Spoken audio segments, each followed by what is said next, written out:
What's up? What's up, guys? How's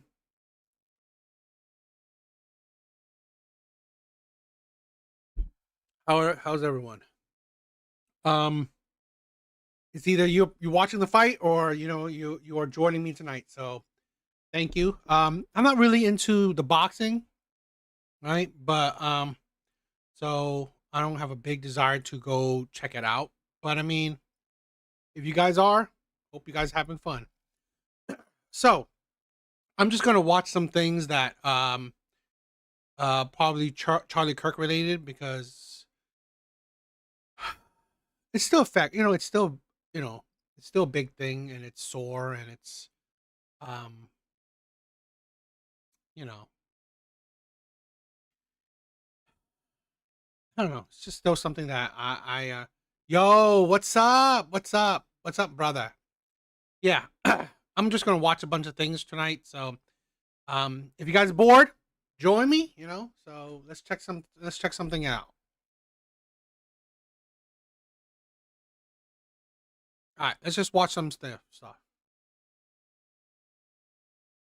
The judicial system is politicized. The educational system is politicized. You couple in with the fact it's the most medicated country in the world. It's very unusual for someone who grew up in Europe to know a large percentage of his fellow students to be on some kind of anti-anxiety medication, some kind of depression medication. These SSRIs remove the humanity from the mind and just wipe their brain. In Utah, gave a pretty powerful address today in which he appealed to people to tone down rhetoric, to get off social media, actually, as much as you can, get back to the real world where 80% of the population exists in America. You're very active on social media. You can be very inflammatory on social media. I mean, some of the tweets you've done since Charlie Kirk's death, the left are evil, murdering scum who kill people or let others kill people. They must be held accountable. They're not the good guys. The compassionate, nice guys want you dead, and they'll do it or encourage us to do it. I get 1,000 death threats a day from these people. We are at war. Civil war was another one. Some people will say, all right, Andrew Tate, you are part of the problem. You are yourself spewing pretty toxic stuff out to millions of people, whipping up rather than calming down the problem. What do you say to that? Well, if you have a point of view, somebody can be radicalized by it, right? If you have any point of view on the planet, somebody can be radicalized by it. And social media, like all things, is a fantastic tool that can do amazing things. But if it's used the wrong way, it can also do very destructive things. I don't think the answer is to start telling people to not talk. I think the answer is more discussion, more debate. Because if you remove debate, the only answer is violence. So I think that one of the things that that draw me to Charlie Kirk was exactly that. Here's a man that just wanted to talk, have a conversation, have a civil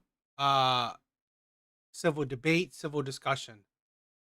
That's why I honestly was I gravitated a lot towards this man, right? Towards Charlie Kirk. So his passing really hit me hard. It really hit me hard, unusually hard, because I realized how much I admired the man. It's also my Laughing man, what's up? I say watching something like boxing or UFC or whatever, but friends, I hope DA are more important than that, brother. I say okay. Hey, I mean, you guys, watching boxing is not a bad thing. If it was a UFC match, right? If it was a UFC match, I'll watch it. Boxing, I'm not the biggest fan of boxing. So I'm not jumping for joy to watch boxing. I've really not watched any Canelo fights. So, I'm not that dying to watch boxing like that. tweets, which you just highlighted, the fact that I do receive death threats. Somebody did try to kill me only a few weeks ago. And then a friend of mine, a guy who I respected, was blasted and I had to watch him bleed out. I think it's pretty fair to say that, of course, my tweets are going to be emotionally charged. We can't get into an area where we say that we can't talk anymore, because that's only going to lead to more violence. We have to be able to speak to each Big bars. What's up, my brother? What's up? other. And I think that you would agree, perhaps I'm wrong, that it's the left which seem to be the ones who are so obsessed with assassination. It seems to be the left which are more violent, Antifa and their riots trying to assassinate President Trump. An attempt was made on my life. An attempt was made on Nick Fuentes' life. They just killed Charlie Kirk. For us to sit here and pretend that this violence isn't going one way is disingenuous. I certainly don't think it only goes one way. I certainly think it can go the way of any extremist. That the far right has its own problem with extremists. There have been lots of left-wing politicians and public figures who've been targeted. So I think it's a problem that goes both ways. But I have said for quite a while that the woke mind virus, as Elon Musk calls it, that ideology is extremely dangerous because the irony... Evil Eddie, what's up, my brother? You guys aren't watching the fight? I thought you guys would be watching the fight tonight. The irony of it is you've got this kid who is, purporting to be anti-fascist, but actually using violence and a gun to silence permanently someone whose views he doesn't agree with. The point being, that is the epitome of fascism. Well, that's exactly it. So the reason this is so dangerous from the left, and it's not as dangerous from the right, is because the people who are on the right live in a version of a... dual monitor. Not bad. You know what? I would have... one thing I would have wanted to do was stream it, watch it all together, but we can't do that. So, it is what it is. Objective reality. We live in the real world. These people do not live in the real world. If you're going to believe that a man is a woman, and you're going to believe that we should have no borders for our country and unlimited numbers of people can turn up and just steal from us, if you're going to believe that criminals shouldn't go to jail, you're not a person who's sensible. You now have no parameters from which to operate your logic. So if you're going to live in a complete fantasy land, it becomes a lot easier to justify murdering a political opponent than it does if you operate from a frame of rationality. So for that reason, the left are far more dangerous because all of their ideas are dangerous because none of them are true. None of them are real. For the same reason, it's dangerous for me to say to you, gravity isn't real. You can jump off a building. If you start believing in things that are completely falsified, completely fantasy, then murder is the end result of all of it. So the left is a serious problem across the world. It's a serious problem across America, especially. You add in a spiritual sickness where we have nothing unifying us in the West anymore. We don't share respect for a flag. We don't share respect for the country we're in. We don't share language. We don't share religion. We don't even share economic prosperity anymore. There's literally... That's the thing where I agree, right? I always be like the left as anti-American. What do they share, right? They don't love the country. They don't really love the citizens. They don't really love they're not really religious. I think they're just destructive human beings. Literally nothing unifying us. And if you're going to remove the capability to debate and discuss ideas, then you're going to have an absolute civil war. And that's what's so sad, that Charlie Kirk literally was the #1 guy trying to speak. He wasn't trying to inflame tensions. He wasn't trying to push violence. He was the guy saying, look, let's talk this through and let me show you why you're wrong. He was the good guy who did the right thing and he caught a bullet for it. And that is truly devastating. But when you post civil war, literally one post just said civil war, what do you mean by that? What do you expect? I mean that civil war is coming if we can't talk to each other. Well, that's a different sentiment. Had you said that, then fair enough. But just to say civil war is... Well, did I give a verb? Well, what you're saying by civil war, you're saying to your followers that you believe there is a state of civil war here. Now, as you know, the Civil War in America was one of the most consequential periods in its history and was waged with gun violence. Well, I can answer that in two ways. Firstly, if conservatives can't give their opinion and they can't talk openly and freely without catching a bullet, then I guess it is a war. But that wasn't what I was inferring. I was inferring that civil war is coming if we can't speak to each other and unify behind an idea, especially the idea of being an American. You've now added a verb saying that I was trying to incite civil war because very much like all other media figures, it's your Exactly, Laughing Man. This is why they're not Americans. I don't view the left as Americans at all. Primary intention. And honestly, after the Charlie Kirk thing and all of their reactions, I don't even view them as humans. I'm sorry.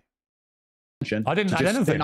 It's your primary intention to just spin up negative clips and find things that get you views. And that's exactly what the liberal media has always done, which is why conservatives are under permanent attack. We're going to now sit here and say I'm a violent person. No, and I didn't then say when someone else turns up at my house to kill me like they did 3 weeks ago, why are you putting words? That has nothing to do with you, Pierce. Why are you the liberal media in and of itself is truly disgusting. It's the reason why Charlie Kirk had to eat a bullet. Because the liberal media convinced this guy who probably looks like he's on SSRIs to me, that Charlie Kirk was the heart of evil when he truly wasn't. So please do not, in this conversation about fallen comrades, comrade, do not do the exact thing the media always do and the exact thing that ended up getting him killed. Do not say I said something I didn't say, and do not give some garbage inference trying to get a bunch of clicks on your channel. You may need money, but I don't, sir. So I don't care about clicks. You may be broke. I'm not. I didn't say let's go to civil war. If I may didn't say let's start a civil war. If I may respond, I said you can keep talking, Andrew, or you can shut up.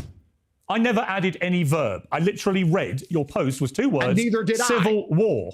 I never added a verb. So the whole pretext for your whole pretext for your little rant about me is based on a lie, which the viewers will know was a lie because they heard what I said. I never added any words to your post. I read out the words civil war and asked you what you meant by it. You then clarified it. You then clarified it. And I would say to you in return that if you don't want people to misinterpret your post, then maybe post what you actually mean rather than posting the words civil war, which I think are incendiary. Thank you very much. It's clear that conservatives are under attack by a rabid left-wing sect of the population, which is being radicalized by media figures, very much like yourself. That is clear. We just saw a man bleed to death in front of his wife and children, purely because the media convinces everybody at home that he is evil somehow for having an opinion. There is an irony. There is an irony. Okay. And MSNBC and all of these people who do this, even after his death, were constantly trying to make excuses for the shooter. It is disgusting. Okay. And I know you don't care, Pierce, but a man tried to come into my house and stab me 3 weeks ago. So for you to infer I'm saying that we need to have a civil war, it's actually quite heinous. So please be careful, sir.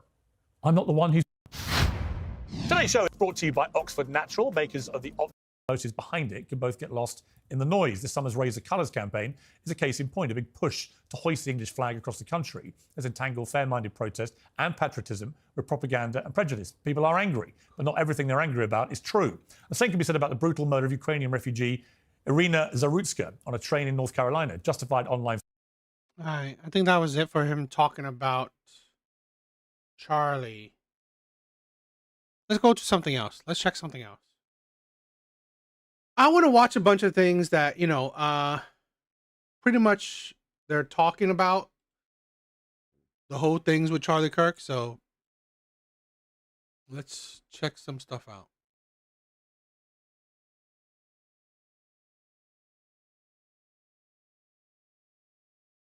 I want to check this clip out. Let's check this clip out.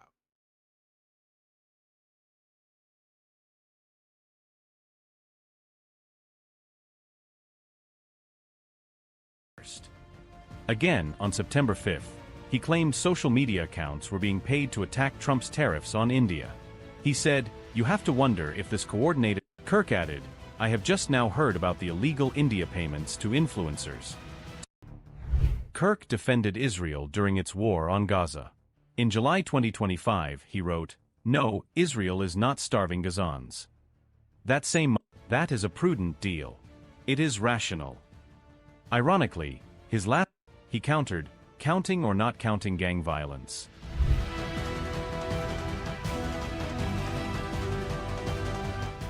On September 8th, just days before his death, Kirk said on Fox News that young women do not value having children.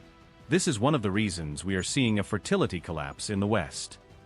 He criticized women who voted for Kamala Harris, saying, "Young women who voted for Kamala Harris want careerism, consumerism, and loneliness. Trump voters, young men, they want family, children, and legacy." In August, he targeted Taylor Swift and stated, "Submit to your husband, Taylor. You're not in charge. You've got to change your name. If not, you don't really mean it." Okay. Here's the thing where, to be honest, like Laughing Man said, right? He's thinking that Avengers Doomsday will flop. Let me say this, okay? In all honesty, I don't think it's gonna, I don't know if it's gonna flop or not, but I will say this. I believe a lot of people are not, what would I say? A lot of people aren't particularly enthusiastic, right? About Avengers Doomsday, because honestly, it's, yo, Jay, what's up, my brother? I don't know. I mean, is it gonna flop? I don't know. But I mean, it's definitely, I think a lot of people are not enthusiastic about, you know, how the MCU is right now. The MCU has lost 60% of its fan base. I believe it has. Yo, Laughing Man, go over to my other site. Go over to my main channel. Because that's where everyone else is. Make them R-rated, low. R-rated? That would be crazy. Kirk identified as pro-life, with no exceptions. When asked what he'd do if his underage daughter got pregnant after rape, he replied, "The answer is yes." No, I definitely, I'm not, I don't think I haven't watched any Marvel movie in a long ass time, right? I think the last Marvel movie I watched was Spider-Man. That was the last, I believe that was the last Marvel movie I watched. So pretty much every Marvel movie since, I haven't had the desire to watch it. Because honestly, I thought it was, I really didn't like the direction, right? I really did not like the direction. So I'm definitely one of the the percentage of fans that are not enthusiastic about Avenger of Marvel. So hopefully, let's wait until the trailer comes out and see if it hypes me up enough. So we'll see. You are watching my Devil's Avocado, my second channel. Check my first channel out, my Devil's Advocate, right? That's my first channel. Yes, the baby would be delivered. He called abortion a spiritual battle between good and evil, and accused women of committing murder. On rape, he argued there was a gray area when alcohol is involved in consent cases. Yeah, okay. I don't know. I didn't think it was.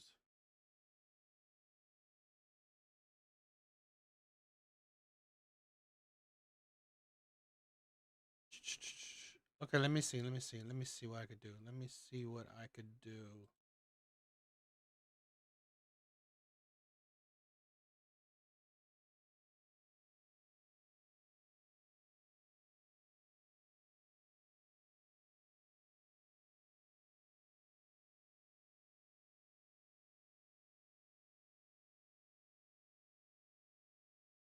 Yes, yes. If you find it.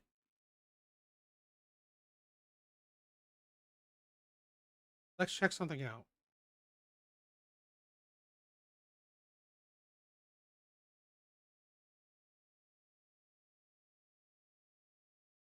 Now, I'm thinking, right? Because black people there's the black community, right? Not all, of course, but there's a good amount of black people are really I don't know, they are, what would I say? I don't know if I say they're happy, or they're happy. I guess I would say they're happy again with Charlie Kirk's death. So I might want to try to debate some people. So I'm thinking about that later on. Not today or anything. Chomping at the bit for an excuse to say, yeah, we heard that shit. Y'all was talking. And I keep telling y'all, my name might be Trigger Mike. I'm not going to help y'all fight no race war. We already lost. We outnumbered. This was the perfect. Yo, George, what's up? Perfect time to just say nothing. It literally had nothing to do with us. And all of that smoke on the Charlie pack. I'm glad you literally could keep that to yourself and be like, he out of here. If you really have those type of feelings about it, say nothing, because it doesn't help you one way, I will say this, right? All the detractors, I don't want a race war either. I would not want a race war either. I would say this, right? All the detractors of Charlie Kirk, I would say this, they don't have the fucking balls. They never had the fucking balls. He consistently, right, is out in public debating people. Not a single one of these people who are now saying shit, right? Now saying shit about him didn't have the balls to go face to face and debate with this man. None of these people. Yeah. Or the other, and then you making your people a target unnecessarily. And every empathy for someone like Charlie Kirk. First of all, Charlie Kirk don't believe in empathy. He said it's a bad thing. Yeah. See, this is that, see right here. This is Captain Palsy. What's up, my brother? This is disingenuous. Charlie Kirk said he prefer, right? He prefers sympathy because it's hard for you to understand other people's emotion and stuff. That's why he didn't really believe in empathy. Well, none of you showed sympathy. He said it's some new age made up shit. He also said people got to be. And she didn't finish the quote, right? He said he'd rather people be sympathetic than empathetic. Sacrificed in order to protect guns. If he was saying that while fighting for reparations, I may have a little bit of empathy. But this white on white vibe. Poor man gold. What's up, my brother? It's me, Evil Eddie.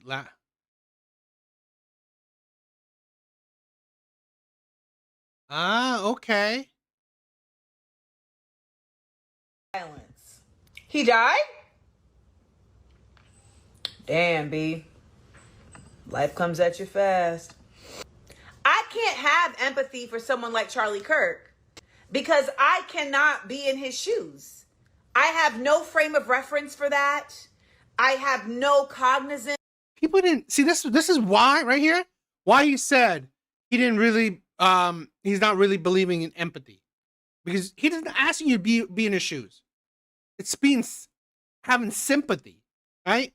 This man got shot in the neck.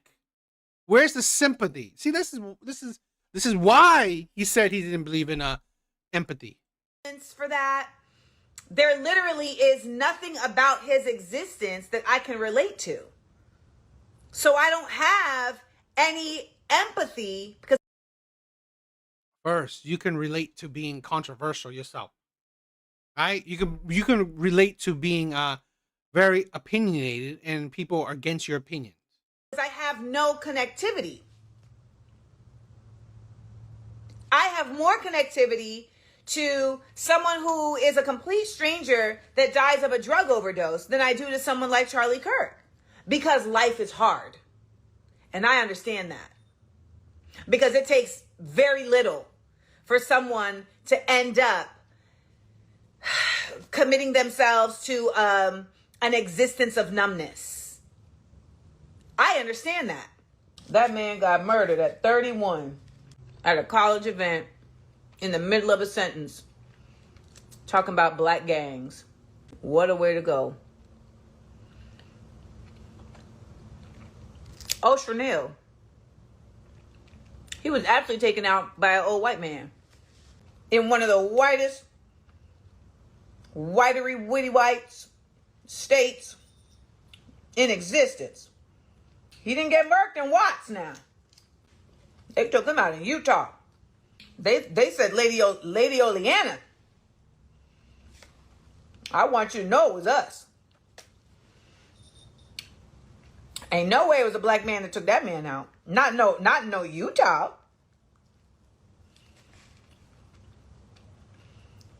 I just caught on to all this stuff, of course. Things that he said and stuff. I don't really keep up with Republicans like that, but yes. I mean, I definitely feel bad for his kids. Definitely did. It's messed up the way he went out. You know, as I hear more and more things that he said and did. I mean, this is the Lapeef Network video. I just want to see how they would react. To be honest with you, it happened in front of his wife and kids. So I do have empathy for that because they had to witness that. But I mean, it wasn't one of us that unalived them. So that's what I have to say about that for now. But I'm still trying to catch up on this story, to be honest with you. So okay. But I don't think he should be. I mean, his political views I heard about all the other stuff recently. And no, I mean, that shouldn't be a reason nobody should take you out. I mean, that's your view. So, but yeah, so I'll let everybody else talk on that. All right. Go ahead, Kia. How you feeling, man? I know this is a very important topic to you. Okay, so my condolences to his family and to everyone that was there, because to hear shots out and everyone's running away is very scary, especially how often mass shootings are happening. I don't think that making fun of his death is okay, but I don't think that we should expect sympathy or empathy from people. He said some very inflammatory and provocative things about marginalized groups of people. And when I give an opinion about... Here's the thing where whatever he said it on public. He will say it to your face. This is what I hate a lot about a lot of these people, okay? If you had the balls, right? The guts, this man was willing to debate you. If you had the guts, none of these people, right? I'm not saying these people in particular. I'm just saying anyone, detractors, okay? You hate his opinions. You had the chance to voice it to his fucking face. Nobody does, right? None of these people. I'm not talking about them again. I'm just talking about the detractors, right? The people who hated his opinions, hated his views. Well, you had the chance to say shit. You just didn't. About something like, let's say, homophobic. I have maybe 1,000 followers. It's not going to be as influential as something. I mean, and I am tired of the racism too. Someone who is directly involved in politics and has a large amount of money involved having an opinion like Black women's brains are smaller than white people, or if I see a Black pilot, I'm gonna be concerned and hope that person is qualified. I never heard the first quote, so I don't know what she's talking about. But the second quote, right? The second quote, yo, Blue Exodus, my brother, it's been a while. I missed you, my brother. The second quote, right? The second quote. Oh, Charlie Kirk once said that if I see a Black pilot, I wonder if he's qualified. Context matters. Okay, speaking on DEI, he's not saying that there's no good Black pilots. No, speaking on DEI, he said that because a lot of companies will hire people, right, based on race, not based on merit. Okay, how in, like, let's say hypothetically, a white man that's really good pilot, Black man is a really good pilot. Okay, you will now judge it based on race instead of how good of a pilot they are, right? Since they're subsequently kind of, let's say, close to being a good pilot or whatnot, right? Maybe not, but race will be a good or be a higher determining factor. So thanks to DEI, a kind of program that's not really merit based, well, it's more gender and race based, or it put more emphasis on gender and race. That is what the context of that quote. It's not saying that, oh my God, all the Black pilots out there, they're terrible. I don't want Black pilots. No, right? The context matters. That's not just a difference of opinion. That's political. That's politically violent. To have. No, that's not politically violent. He didn't say that, Black people don't qualify as pilots. He didn't say Black people are not good enough to be pilots. Right? He didn't say all the Black pilots right now are terrible. No. He said that within a certain kind of topic about DEI. Those types of opinions about people, or to say, to call someone the C slur, to call an Asian man the C slur. That's. I agree. This is the problem I find a lot with a lot of people, that they're constantly thinking about race. Constantly thinking about race. So anything, right? Anything and everything you may hear will probably bring back to, oh, this is racist. That's political violence, and it's encouraging other people to also have those same political takes. To have a theory like the Great Erasure, that is political violence. And I'm not saying that he deserved to die, but Amanda Seals is right. Even though I don't agree with a lot of her politics, she's right. He did say that he believed that empathy was a new age thing. He did say that the price that we have to pay for gun control is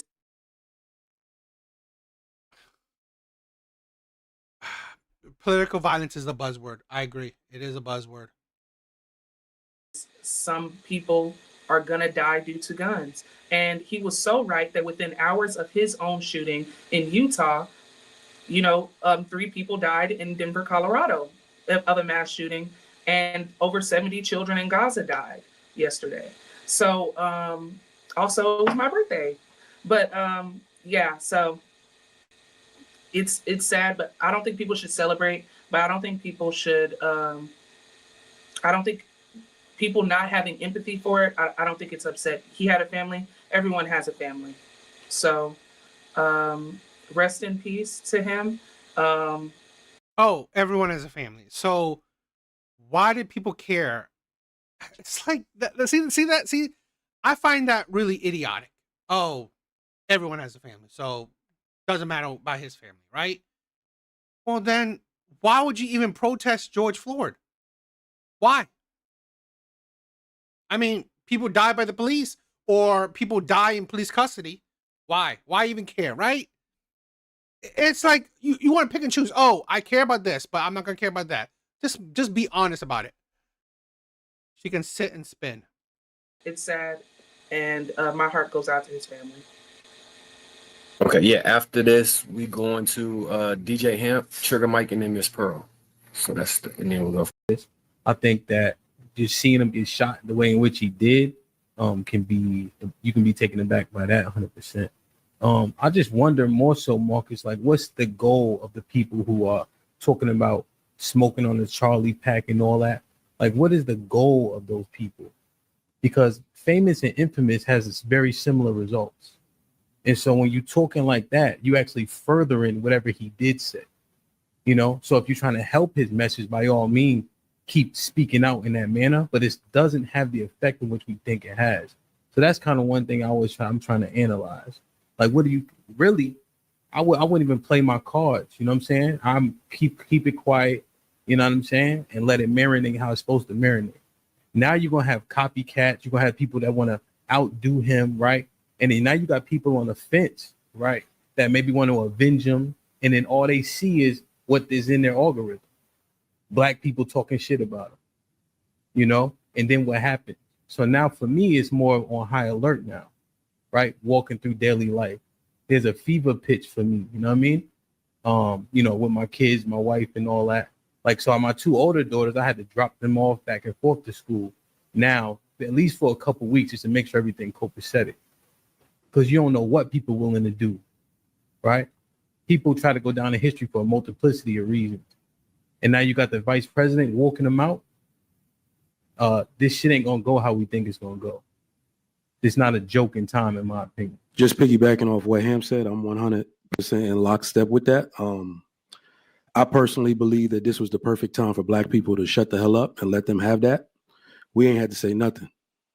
The only thing that I was worried, I was like, what's the race of the shooter? You're not Black, they in Utah. Just like she said, let them have this one. So just like he said, now everybody on high alert. I had to spend all day looking at disgusting messages because people want to poke fun at that. I went to the gun range earlier to test fire something I was building. Shit was packed. It's Thursday. It's never packed like that. I wonder why, right? So the interesting thing is that people are not really understanding that 3 HBCUs got locked down because of threats. That is the extreme. Just like DJ Hamp said, those are the bad actors, the extremists that have been waiting, chomping at the bit for an excuse to say, yeah, we heard that shit. Y'all was talking. And I keep telling y'all, my name might be Trigger Mike. I'm not going to help y'all fight no race war. We already lost. We outnumbered. This was the perfect time to just say nothing. It literally had nothing to do with us. And all of that smoke on the Charlie pack. I'm glad you literally could keep that to yourself and be like, he out of here. If you really have those type of feelings about it, say nothing, because it doesn't help you one way, or the other. And then you making your people a target unnecessarily. And I'll just say this. What you mean you ain't gonna fight though? You Trigger Mike. I know. No. I already got my house in Panama. I'm out. That shit. Listen, let me just say this. The reason I get so confused when these things happen is because of what has historically happened to Black people in this very country. And I noticed throughout history, from MLK, from Medgar Evers, all these people in history, Thurgood Marshall, they resonated so deeply with people and even in the movement because they had the moral authority when they spoke. And every time I see people commenting the way they do on white, or, if somebody dies and showing a lack of sympathy, empathy is not the word to use. I agree that I've seen a lot of Black women's takes. Very, very disgusting. Showing the lack of sympathy for that cause in any effect, we lose moral authority every time. Now it's just a tit for tat. And like I said, we're going to lose.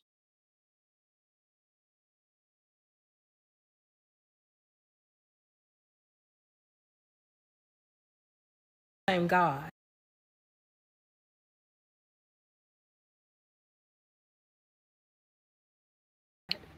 You don't serve the same God as me anytime you can get online and celebrate the death of a man who gave his unsolicited opinion just like you do. To fix your mouth and make jokes about this man losing his life. This man was a husband. This man was a father. But to sit up and laugh and make jokes about it when you do exactly the same thing that he does, which is give your unsolicited opinion. And this is crazy, right? For the longest time, I mean, you guys tell me, right? For the longest time, I've been on the fence if I should get a license, right? License to carry, because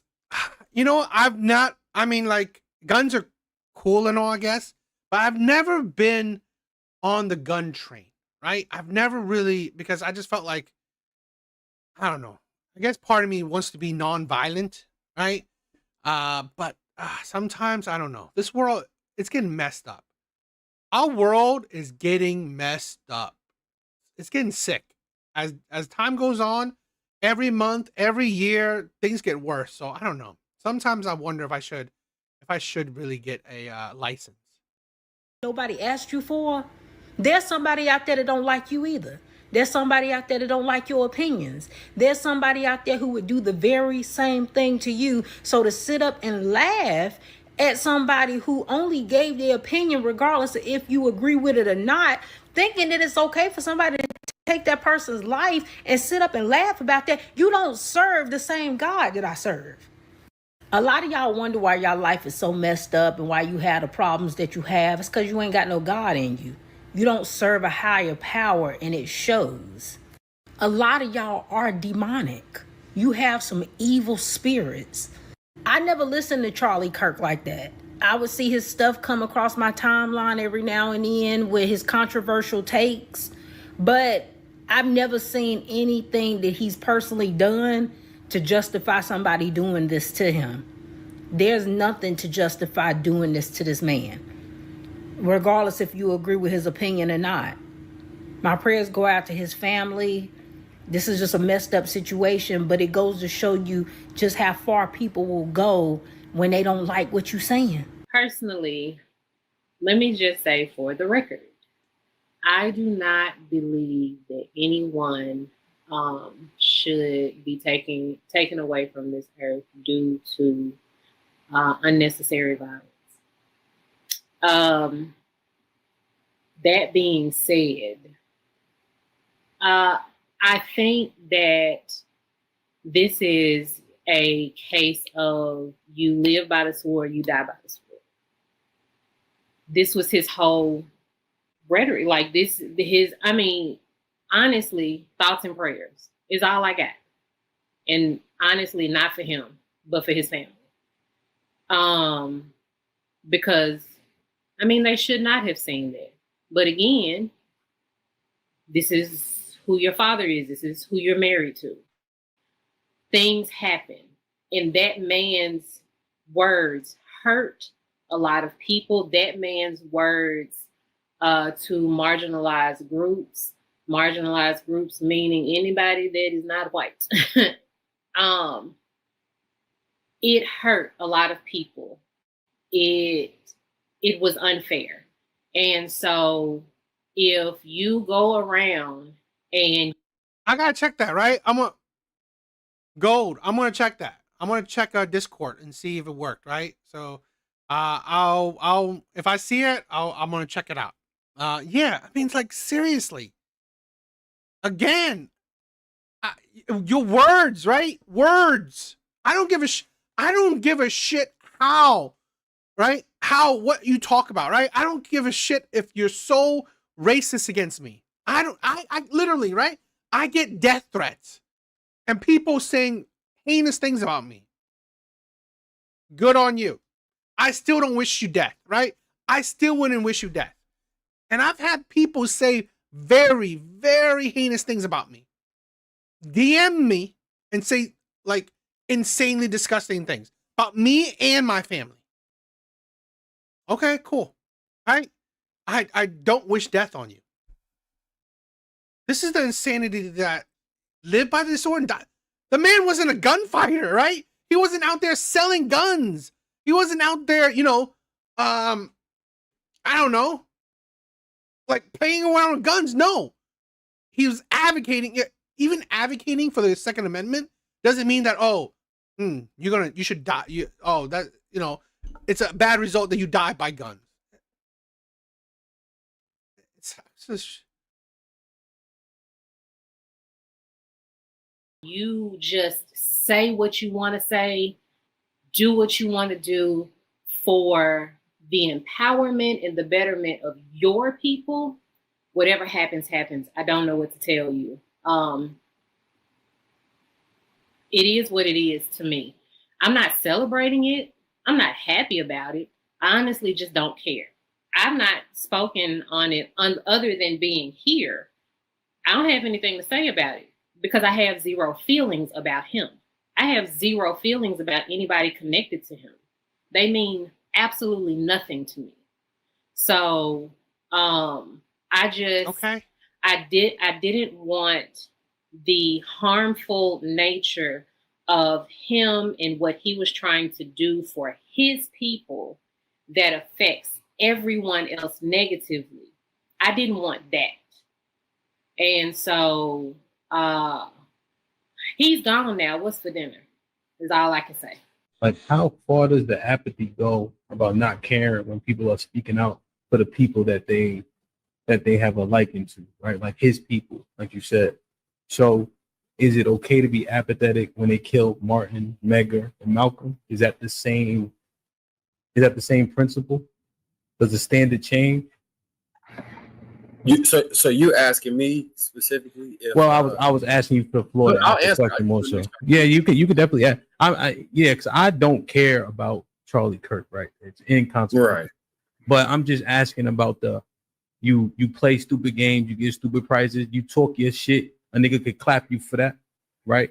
And so when is the clapping okay, right? So Malcolm got clapped, Medgar got clapped, Martin got clapped, you know what I'm saying? Hampton got clapped, right? Because they were speaking up for their people. And so the apathy is what it is. Is this how this principle works? Well, for me, they shoot Fred Hampton grave up regularly still. Mm-hmm. When George Floyd died, Buddy said. Also, this is the insanity, right? So I find it funny with a lot of people, okay? I'm not saying that you should care. If you don't care, you don't care. But I find it the hypocrisy there. So you cared so much that a man that was a criminal, a druggie, died. Not necessarily, police didn't kill him, but died under police custody, right? George Floyd. cared so much about that. And you got mad if others don't care, right? This is the thing where you get mad if others don't care. Black lives matter. Okay, I don't disagree, right? I believe all lives matter. But I don't disagree. Black lives do matter as well.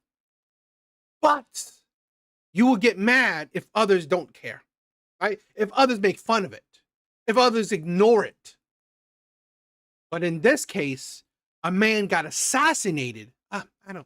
Whatever. I don't care. Fine, you don't care. I get it.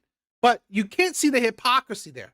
You can't see the hypocrisy there when, if something happens to, let's say, a black person, well, don't be surprised that other people don't care. Because if reverse, this is the logic, right? This is the scenarios. If it was reverse, you wouldn't care. You wouldn't care if a white man dies. So why would other people care if you die? That's the thing. People have lost the plot in thinking that, okay, treat others how you want to be treated. Okay? Care if you want to be cared.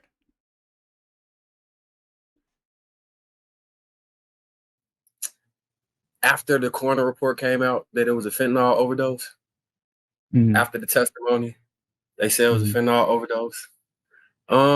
Yeah, I don't got no empathy at all in his words. So I'm gonna do him a favor and do what he asks, to have no empathy. Anybody that spend their time.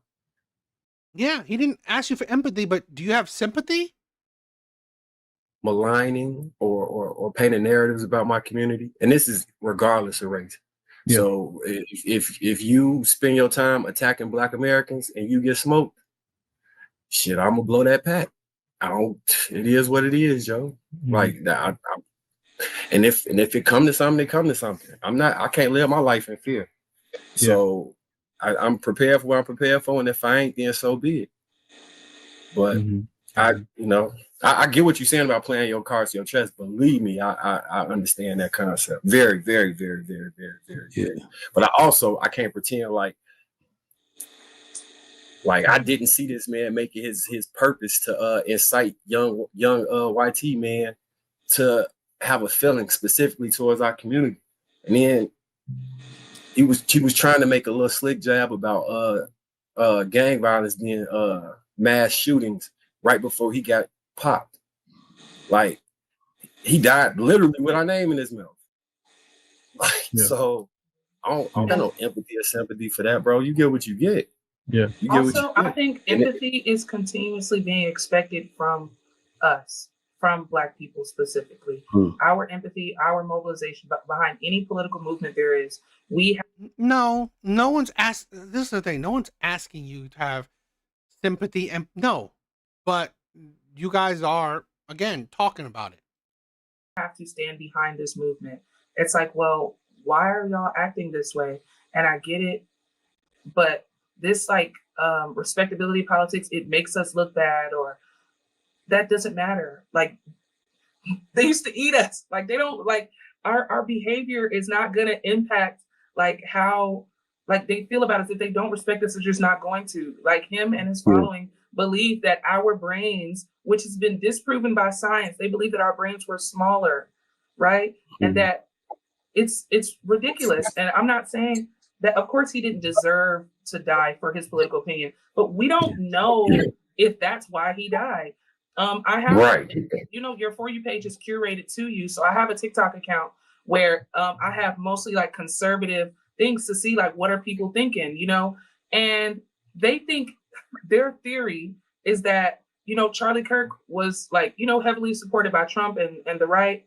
And he started speaking out about the Epstein files. This is their theory. I don't know if this is the case. We don't know. But their theory, what's trending over there is they're saying.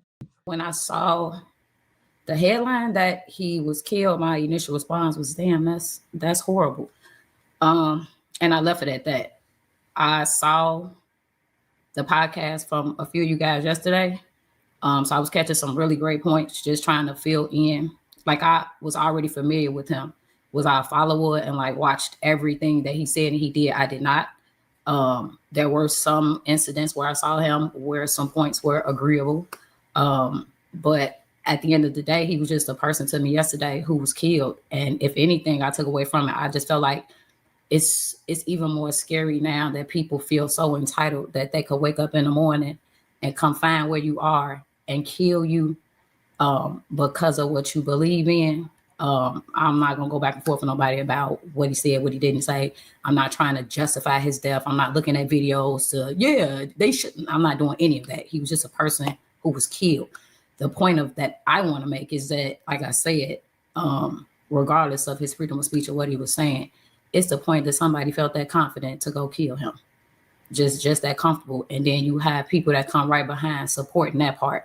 So there's always going to be something and somebody that triggers you and makes you not want to hear what they're saying, or you may think their rhetoric is intolerable or what may have you. But at the end of the day, I was listening to what you said earlier, Trigger Mike, that you went to the gun range and they was preparing, and that if it's a our war, then you're not going to help us, right? That's what it is. What threw me off about that statement is none of us involved in doing nothing to him. So if you see them getting mad at people, like the little George Floyd memes they got online and all the ignorant stuff they did in regards to our community, if you see them doing that, and they first thought and get the person who shot him and go get revenge on that community, and it come to ours, that's just what they wanted to do anyway. And no amount of begging and trying to be sympathetic gonna change that. If that's in them people's heart, that's in their heart. You Well, just I gotta mean, accept there's what do you call it? I think there's several sectors, right? So that's why we said the bad actors, right? There's people that's just talking, and then there's the extremists on both sides that wait for opportunities to do crazy stuff. Now, my question is like, when did we get like this? Because I'm not trying to gaslight y'all, Kia or Marcus, but I grew up with Black Americans, right? So I can remember like in the 90s, right? We play basketball every day. One of the things I learned on the basketball court is that talk is cheap. We talk a lot of trash. You know what I mean? Jade in your face, all that type stuff. And if it's really getting bad, if the contention is getting bad and you ball up your fist because somebody dunk on you, whatever, you look at that person and you say, do something. It ain't really a problem till you do something to somebody. Until you swing, now we really got a problem. When did talking, like I don't expect anybody to receive the message and some of the divisive rhetoric from Charlie Kirk well, if you Black, but this is what I consider to be racist. So I'm just going to level set here. Charlie Kirk ain't did a damn thing. He did nothing. He talked a lot of shit. I give y'all that. He did nothing. So let me put into perspective what I believe like a racist is that would invoke this type of reaction. Margaret Sanger was a racist. She plotted to put Planned Parenthood in Black neighborhoods, which is why Black people never reach above 13% of the U.S. population. She did some shit. J. Edgar Hoover did some shit, right? Those are the people that I expect to invoke this type of response. Charlie Kirk was just talking shit, right? And I'm intelligent enough. Hold on, Kia, I'm listening to you speak. Marcus, I know you intelligent enough. I'm intelligent enough to articulate my point back to him without violence. That's where I'm coming from with it. But my point is, we didn't respond with violence. This literally, like at the core, has absolutely nothing to do with us. So no matter what using your example about, we can articulate if they feel a way about the words, then they should use words to respond. Like, I don't understand why we ain't use this time to address white on white violence, because this seems like a prime example to talk about the political field and how it's heightening up, and that he just popped in front of the wife and kids. I think when you address white on white violence, then we can look at the sphere in which that happened to the wife and the child to see that happening. And I think that it's somebody needs to do something about this white on white violence, because it's been plaguing the political arena for too long. They just popped some of the Democrats. It's several instances. They've been trading pop shots at a high level, and these people got access to a whole lot of We're not talking about regular people on the street. We're talking about political affiliates with police connections, CIA connections, federal. They could be doing literally anything. This white on white violence has to stop. This has to stop. And I'm appalled you didn't bring it up. As much as you love to address intercommunal violence, why are you not addressing this white on white violence, Trigger Mike? Because they the ones with all the guns. So I think one of the interesting things about this is that we have not put ourselves in a position to really have an opinion about it. He who has the goal make the rules. You know what I mean? If this is high level political violence, you know what I mean? And this is such an appalling thing because of the following of this man. Like we keep saying murder, this man was assassinated. Just like somebody said, what other high level person with a following has been assassinated within our lifetime? Like his. He a social media influencer. He not a no. So he has his hand let me in a lot hold of on. things politically. I'm sorry, Kia. Let me do this. Yeah, but I'm saying let me say this real quick. Just to level set this, Charlie Kirk was not just a media influencer, bro. He was the point person for Donald Trump. For Turning Point US. Yeah. But what I'm saying is that this is how influential he was. Donald Trump won the popular vote in 2024. That was almost impossible. And he did it because of young conservative white men converting over to his cause because of young men like Charlie Kirk. That's how influential he was. Okay. Mike, I think people having certain opinions can incite violence. Like I understand what you're saying, like on the basketball court, talk is cheap, but it's not. Like words do hurt. And if your words are violent or in encouraging other people to commit violence, then you do. I mean, even in Christianity, you cannot provoke another person you cannot anger another person, even if it's just with your words. That's a sin. If it's a sin for you to provoke someone else to sin. So you are just as guilty if I tell you to go commit some type of fraud and you go do it. I am an accomplice to that because I agreed for you to do it, even though all I did was talk, even though all I did was say it. It's still just as violent.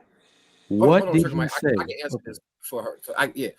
There's a religious leader that he prays for a whole month. It's like something, MC something. So this guy was a very devout Protestant, right? McLean.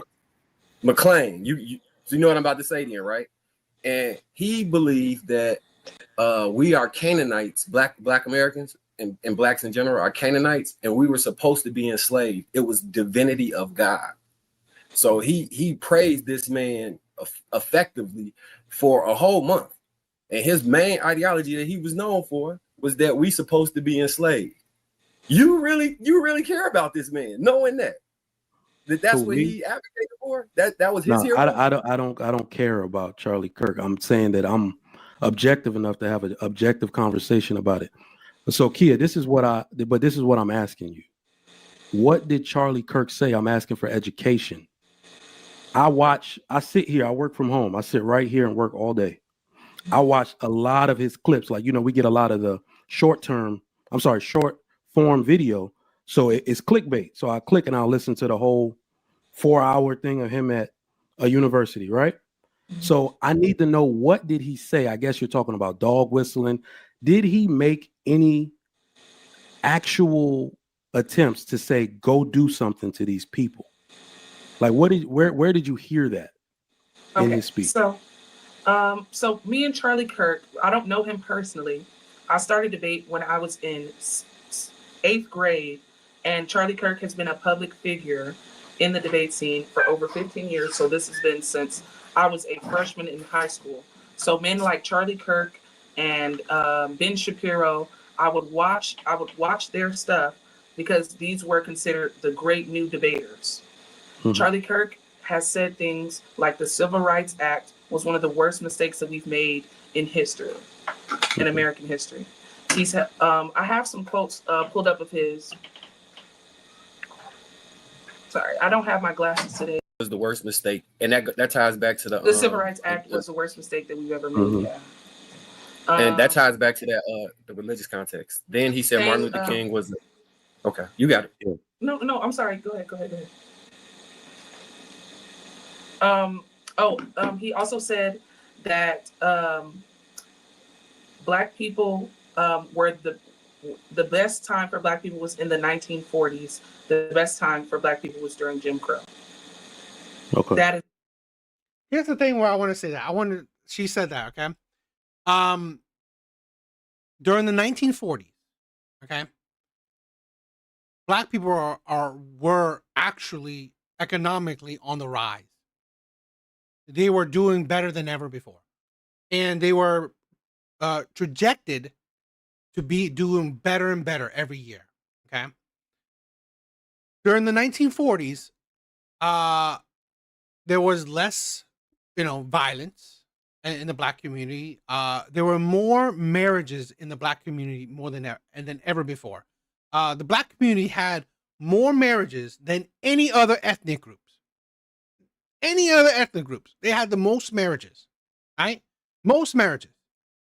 The economic power in the Black community was growing. Now, with all the racism, right? With all the racism that was happening around them, this is the context, right? This is the context that these people love to negate. Oh, I took this quote, but you know what? Whatever else he said, when he clarifies shit, I don't want to talk about. Because during that time, Black Americans were economically growing in during those times, Black people were growing in economic power.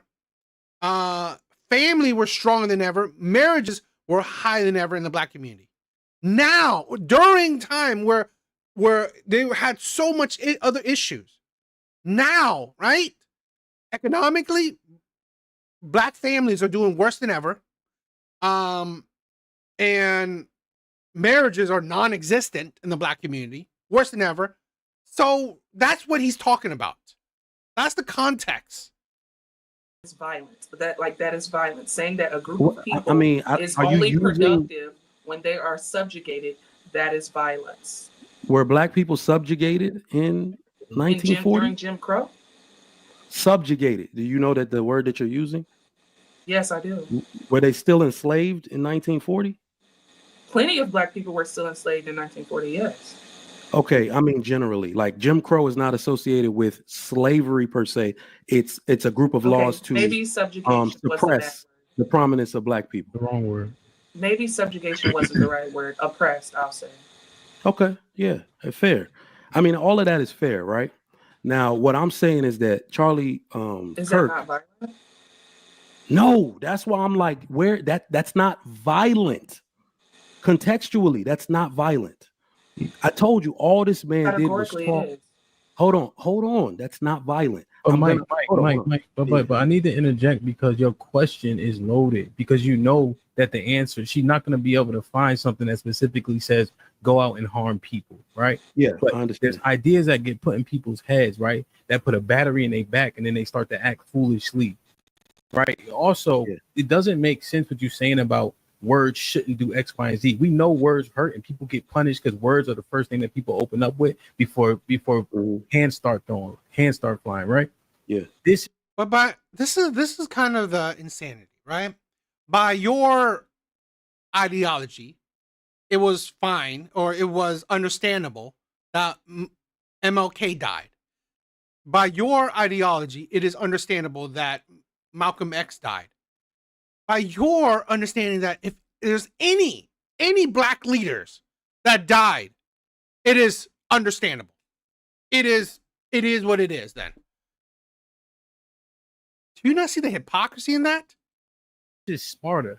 You remember when he got kicked down the hole? Because shit happened yet from his words. He's extremely divisive like that, right? He's not one of the people that I look at. He wouldn't even be somebody that I look at like that. But Mike, take this walk with me. What's the key word you just used? Yet. And then the D word. Pause, just in case. Yeah, I'll refresh my memory. Divisive, right? Uh-huh. So what happens when you cause division amongst people? Right now they're pitted against each other, hence devices. Absolutely. So what I'm just saying, I understand, I catch your drift. And this is the issue that I take with it. Sure. I don't think Charlie Kirk was any more racist than I am. Oh, he You see what I'm saying? racist to me. Sure. What I'm saying is that any dog whistle that he has said, I've said the same shit about white people. I've seen people on panels say that we should do the same shit.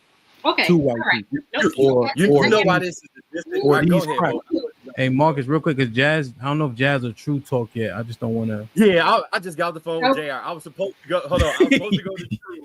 You got in trouble? You got in trouble. You the reason. This is DJ Hamp's fault. Because I was sitting here quietly listening, minding my merry little business, and then you had the pose. And if anybody has ever watched the show, they know exactly what my church.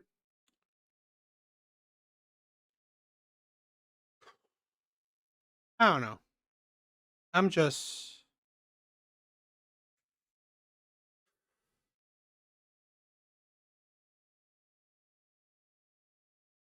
I don't know.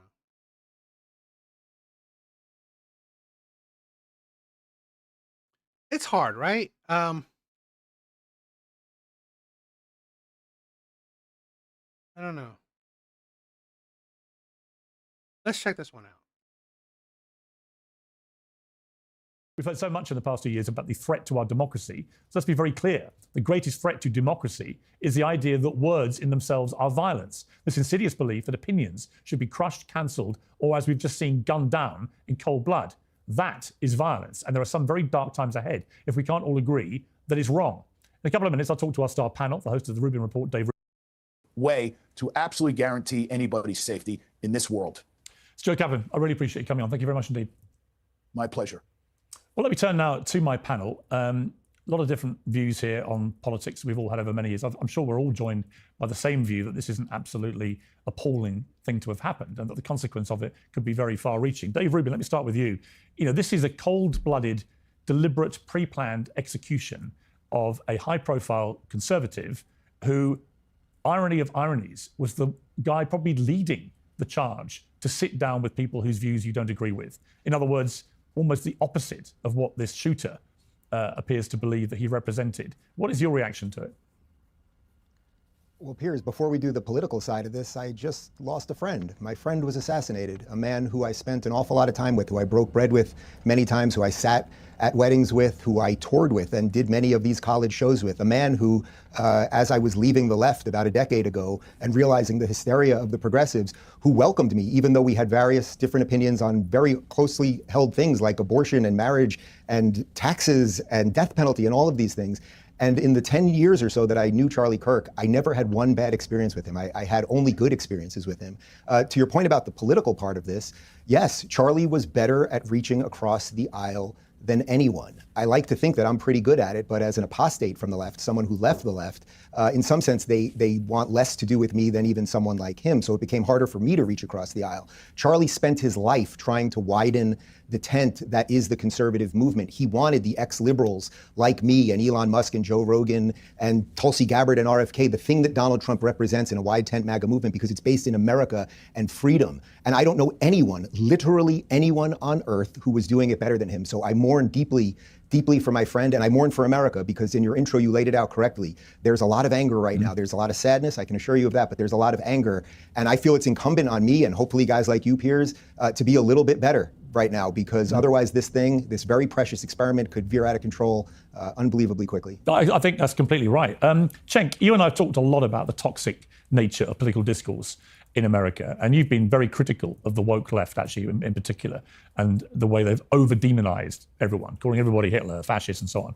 It seems that this 22-year-old shooter had, anti-fascist insignia on his ammunition. It's pretty clear, I think, that he hated Charlie Kirk and wanted to silence him. We don't know his exact political allegiance. That may or may not emerge in the next few hours and days. But certainly, he was behaving like a fascist. A fascist at their heart will stifle dissent by murdering people. And this is exactly what this person has done in the absurd guise of being anti-fascist.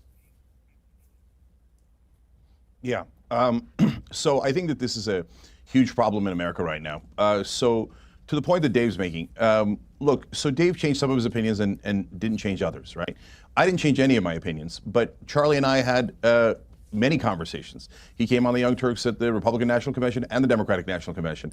I went to America Fest. I got a lot of heat for going to America Fest, but the part of that's left out is that Charlie invited me to it. And not because I had changed any of my opinions, but because I hadn't changed any of my opinions. And then once we had those conversations, what we found out was, yes, we still deeply disagree on many things. You know, state of race relations, power dynamics in America, I could go on and on, right? But it turns out we actually did agree on a bunch of things. Housing, paid family leave, how the American people are being taken advantage of by the powerful, corruption, all of these things.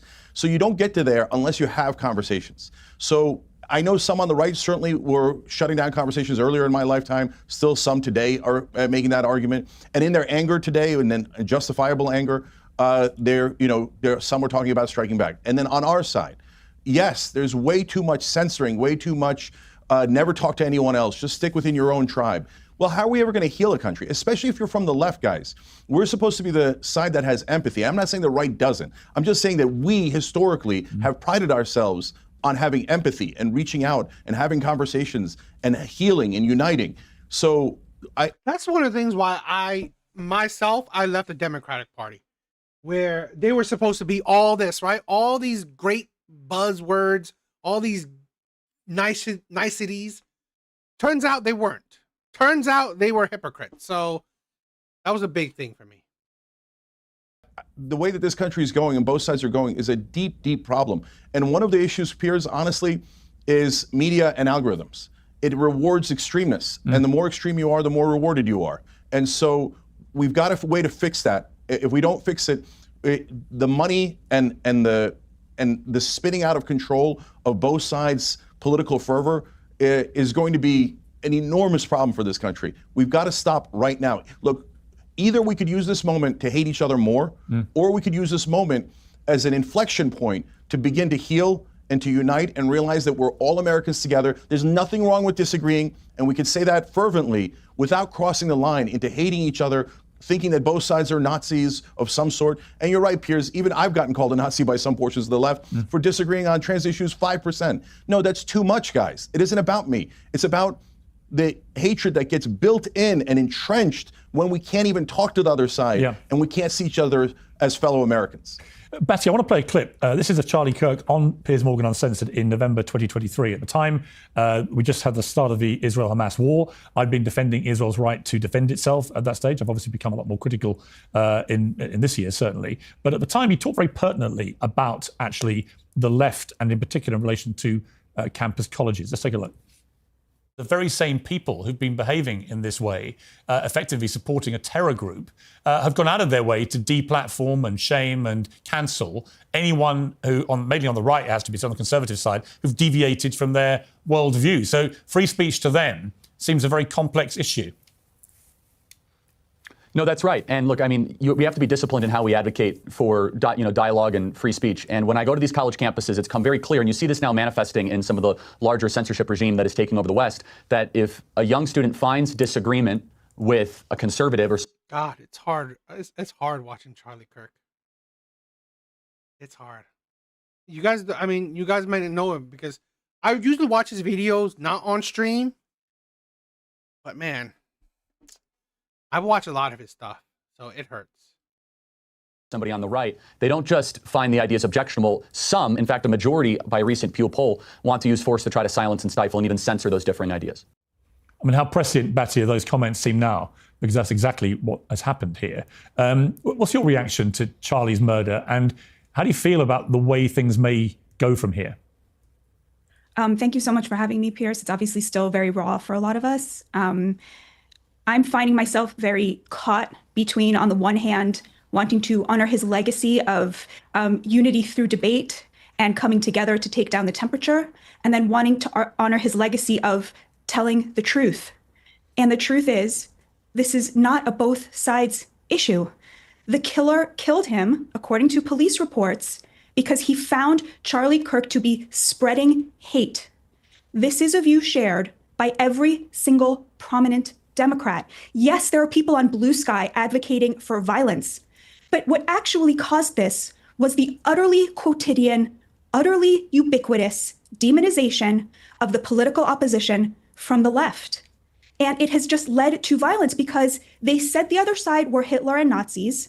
They said that speech is violence. To combine those two things together is to sign the death warrant of prominent conservatives. And that is what we are seeing again and again and again. And it is utterly facetious to suggest that there is any comparison between political violence on both sides. Every example they bring is not actually showing that, whether it's Governor Shapiro, whose attempted assassination was from a Free Palestine leftist, or whether it was the Minnesota assassinations, which were from somebody who said he was operating at the behest of Democrat Governor Tim Walz. There is a culture among Democrats at the highest level to suggest that their political opposition are a danger, and that suggests that their lives are forfeit. And I want to come together. I do. I love what Shank said. It brought tears to my eyes. I had to reach for a tissue while you were playing Charlie's words. But at the same time, we cannot unite with people who are lying to our faces about who we are, who will not take responsibility for the fact that they suggested that we are Nazis because of totally legitimate views that reflect the majority of Americans. So what I say is, let the left say we were wrong. It is legitimate to vote for Donald Trump. It is legitimate to be pro-life. It is legitimate to believe that there are only two genders, and we were wrong to suggest that that was not the case. We were wrong to say that that is hateful. When they say that, I am waiting with open arms to take down the temperature. Lewis Goodall, you are on the left, and the one thing that's really struck me about this, I don't dispute for a moment that there are people on the far right that commit a lot of acts of violence and can be equally hateful. That's my personal view. But I have been truly shocked, genuinely truly shocked, by the sheer enormity of brazen, dehumanized calls on social media from people on the woke left, the sort of far left, which has been calling themselves progressive, but in my view are the opposite. But how they've reacted to Charlie Kirk's death, we've got a little mashup of some of it. Ding dong, the witch is dead. We think that Charlie Kirk just got shot in the neck. Hey, ooh, ah, ooh. I would say pour one out for Kirk. It's a bunch of white people. I swear to God, this is a thing where, I don't know. This is the insanity of it. It's like, it's like a lot of them are very mentally unstable. Turkey boy, but I don't waste good beer on little bitches. Charlie Kirk just got put down like a fucking dog in Utah, and I could not be happier. I will not ever feel bad when bad people get what the fuck they deserve. Fucking stoked right now. You wanna know why I'm so fucking stoked? Fucking yeah! CK got AK'd, and he's gone. He did say that gun deaths were an acceptable side effect of gun rights.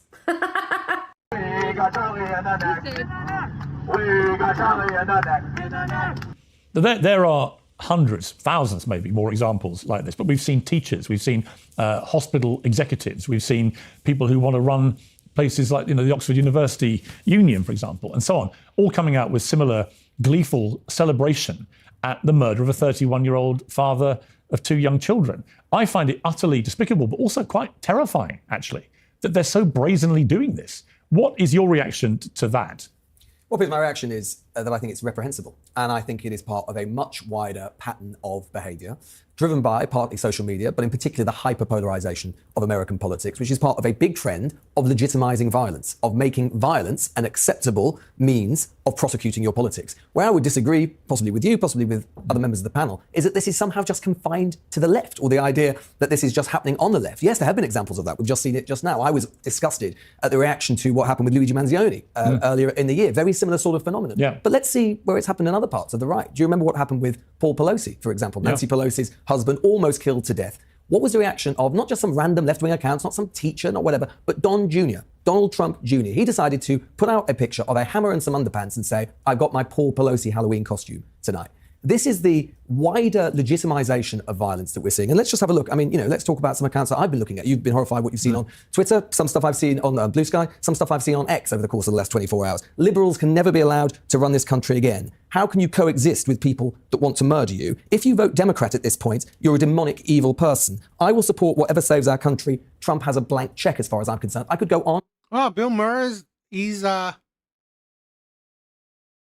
I mean, this is the thing. To be honest, I think a lot of people should stay away from the left now. I really do.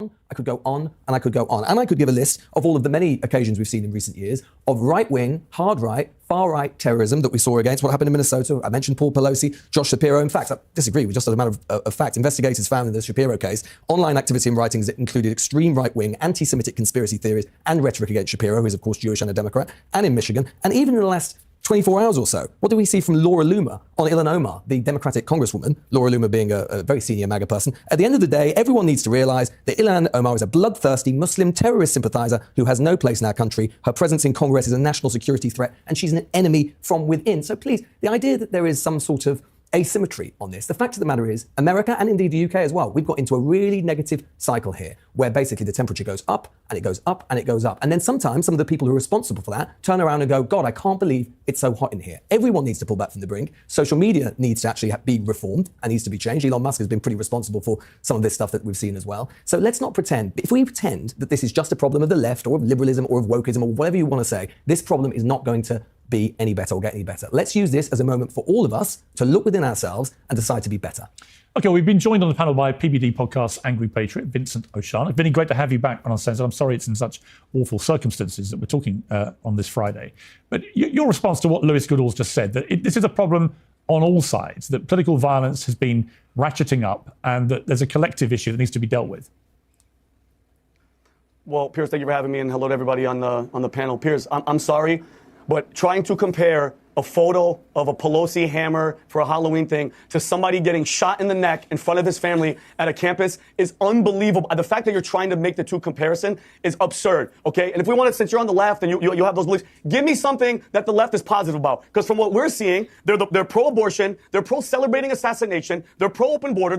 Give me something positive that the left is running on. Because at the end of the day, they're at the Democrats' 35-year low approval rating. And Piers, I have to go a little bit deeper. I have to go, this isn't about left. This isn't about right. Charlie was a proponent. He was a Christian praising Jesus Christ everywhere that he went. And I think that's where we are, Piers. Ephesians chapter 6, verse 12 says, for we not wrestle with flesh and blood, Piers. It's principalities. It's evil. It's dark forces in high places. And it drives me crazy, Piers, that we've gotten to this point. And when Tim Walz and these people are like, well, I woke up, I wanted to hear bad news. Hearing TMZ lying when their freaking people are back there cheering of a murder of a guy that did what, Piers? He went to college campuses. He was peaceful. He just wanted to have a debate, a conversation. And it is the left. Okay, when Joe Biden got diagnosed with colon cancer, who was celebrating? How many thousands of people were out there praying and hoping for this guy to recover? Okay, no, there's something that's captured, Piers. That image, that montage that you played, did you see the eyes of these people? Yeah. They are captured by something dark and they don't even know it, Piers. That's where we are. And I want to say something, Piers, before I give it back.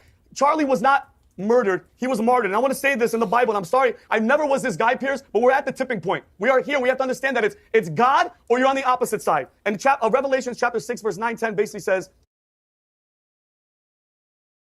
decided to try to use violence to overthrow democracy. That is the definition of the legitimization of violence in the political process. Excuse me, since you're such an American historian, how many people died on January 6th? One, Ashley Babbitt, a fellow United States Air Force, excuse me, let me finish. A United States Air Force veteran got shot subsequently in her freaking neck. Why? Hold on. Why? Because she was unarmed and she was advancing to a hall. Please, I'm 100% with you. I don't condone any violence. But the comparison is not even close to what the left does. So let's have some statistics from your own government. Let's have some statistics from your own government. These are your own government statistics. Now, I know you might not want to listen to the facts, but this is the facts. A study from the US government itself says that the majority of political violence in the United States occurs from the right. Not the left, from the right. We have also seen in my own country what happened with the assassination of a Labour MP, Joe Cox. We saw what happened in Norway with Anders Behring Breivik. All violence, the legitimization from your side of political violence. To shooting him in the head and him saying, I want peaceful protesting, and then the FBI enforcement.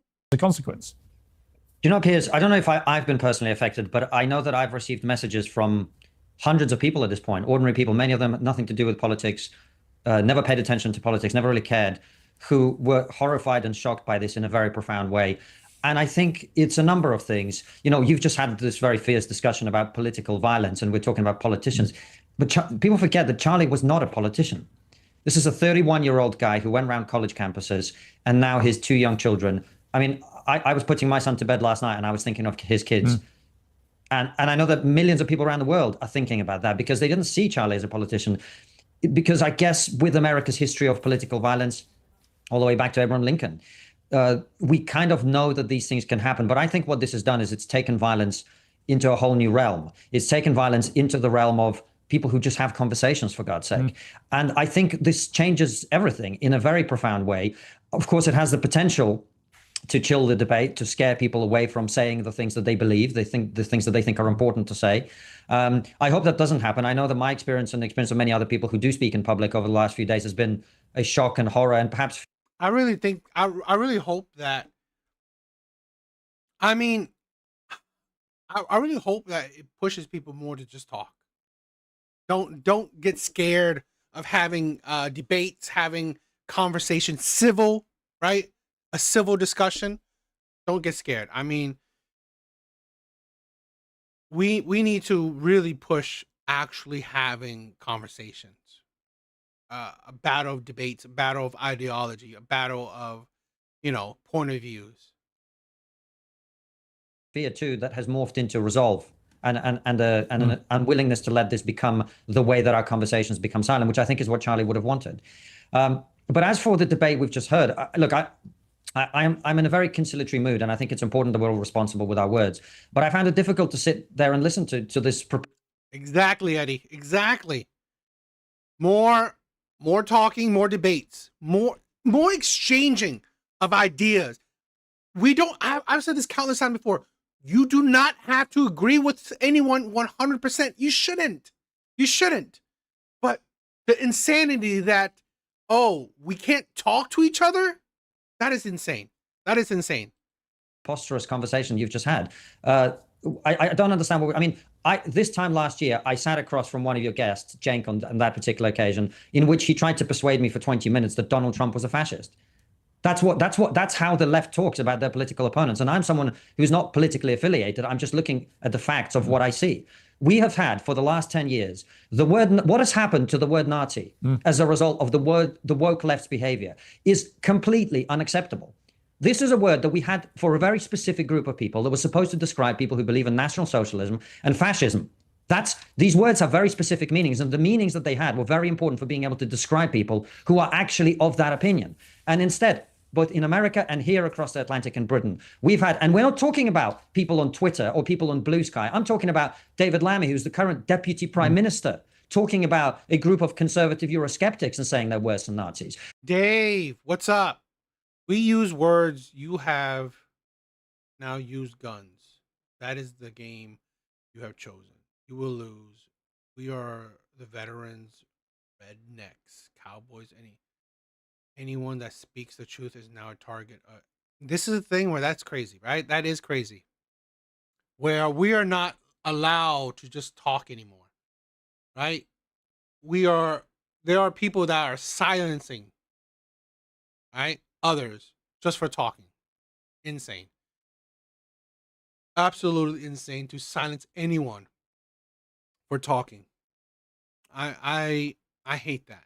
I hate that we just can't either come to a common ground or just agree to disagree. Those are the two those are the two outcomes when it comes to talking. Those should be the two outcomes. You either agree to disagree or you come to a common ground. That's it. No need to get violent, no need to get angry. It is sad. It is sad. We've had this for a whole decade now, the complete dehumanization of people for simply having political disagreements. And so when I see that the killer of Charlie Kirk had these so-called anti-fascist inscriptions on his ammunition, I'm not surprised. I'm not shocked. Of course this would happen. And people like to pretend that this has no consequence. Well, think about it, Piers. You're a man, I'm a man. If you and I thought that fascism was actually here, as we keep being told, wouldn't it be our duty to stand up and fight? So can we really be surprised then when some deranged guy picks up a rifle and shoots someone who people on the media, people on TV keep saying is a fascist, keep saying is a Nazi, is completely irresponsible. And I'll just make one other point on this because, we've had this conversation. Lewis has talked about, well, there's violence on the left and violence on the right. He's right. Of course, there are deranged people on both sides. In a country with easy access to firearms, there will be that sort of violence like we've seen in our country. It's not just Joe Cox who's been killed in this country. We also had Sir David Ames, an MP, be killed in Britain too. And he was a member of the Conservative Party, killed by an Islamist. And on we go. But there's one thing that I've noticed. A great mentor of mine once told me, he said, Konstantin, the greatest insights come from looking at what is not there. And the one thing I have noticed that hasn't been there in my mind, you tell me if this is different for you, Piers, over the last few days, I've had no expectation that there would be burning, looting, riots in the streets, attacks on police officers across America or Britain or the rest of the West. We haven't seen any of that, and we haven't expected any of that. And that's because political violence has been normalized on these far extremes of the left. And when you see... Justin, what's up? And that's, you know what? That's the thing where that is fine.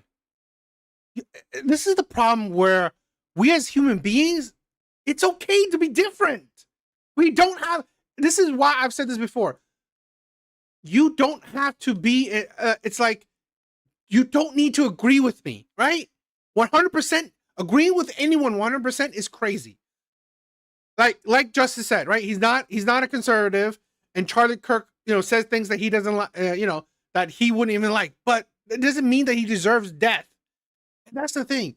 We don't have to agree, right? If we don't find common ground, cool. It's just why I get mad. I've gotten so many like I said, I've gotten death threats for my viewpoints. And I'm a nobody, right? I'm a nobody, and I've gotten death threats. Imagine that. So I'm not surprised that this man who has millions and millions of watchers and followers, that happened to him, right? I've gotten death threats from just talking. And like I said, I'm a nobody. So I'm not surprised that shit like that happens. And that's the insanity. If you hear someone talk and you don't like it, I've had plenty of comments, right? In my comment section saying a whole lot of shit about me. I said, you know what? I understand. You don't agree with me? Cool. We live in a free country. So if you don't agree with me, you don't have to subscribe. You don't have to follow. Don't have to like, right? You can go watch something else. It's cool. I'm not hurt. I'm not hurt that you don't like my viewpoints. I'm not. But it's like, I will respect you. I don't wish death on you because you don't like my viewpoints. Right? I had people saying, "Oh, I hate the things you say. You never say anything good. You never make a good logical opinion." I was like, that's stupid, but okay, fine. I told the guy, okay, if you don't like my opinions, cool. Just don't assassinate me, okay? So that's cool, right? You don't like my opinions, understandable.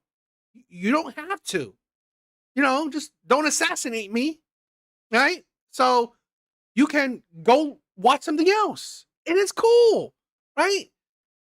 It's like, I've seen so many people that, I don't agree with. I don't agree with them, but it's like, I don't wish death on them. I don't even hate on them, right?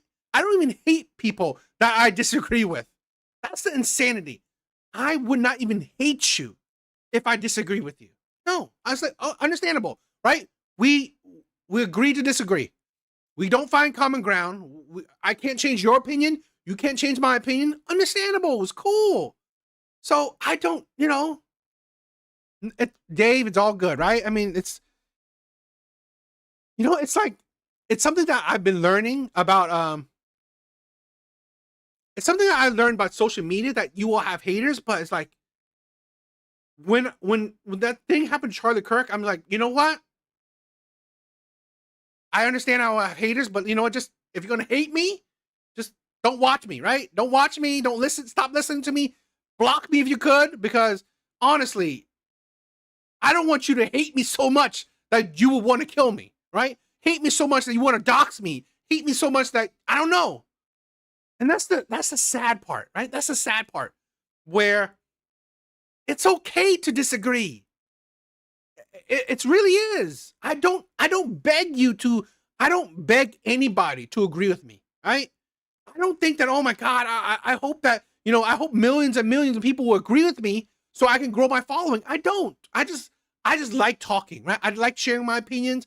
I like talking to my brothers, right? Anyone that's in the chat, I view you guys as my brothers, right?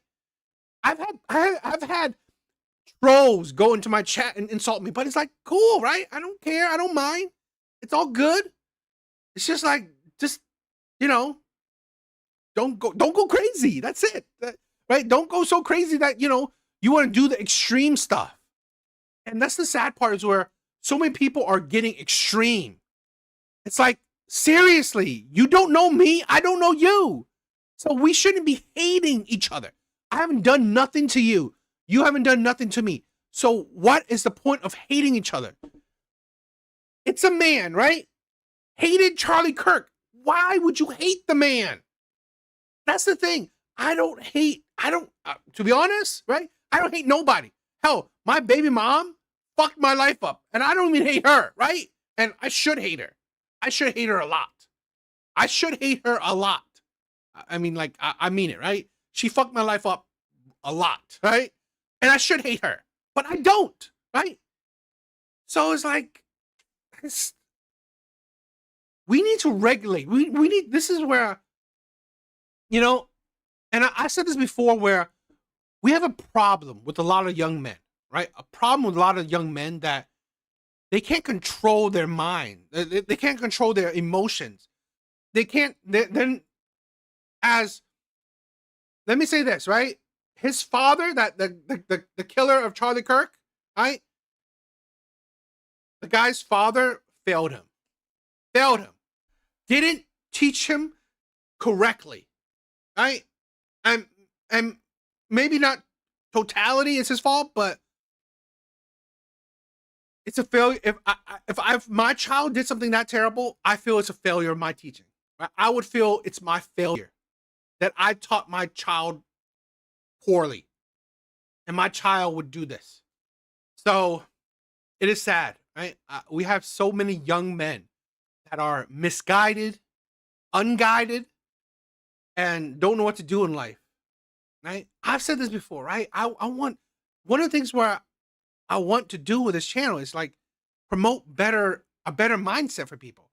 It's okay we could disagree. Hell, I don't mind. I would love, this is the thing where if you guys don't agree with me, cool. I would love, right, conversations. I have some call-ins, right? I want to do some more call-in live streams. Call me, right? Mic up. You don't have to cam up, right? But mic up. You disagree with me? Cool. Let's have a conversation. Let's talk with each other. Let's have civil discourse. But I promise I will always be respectful, because I will never hate nobody that has a difference of opinion. We need more of this.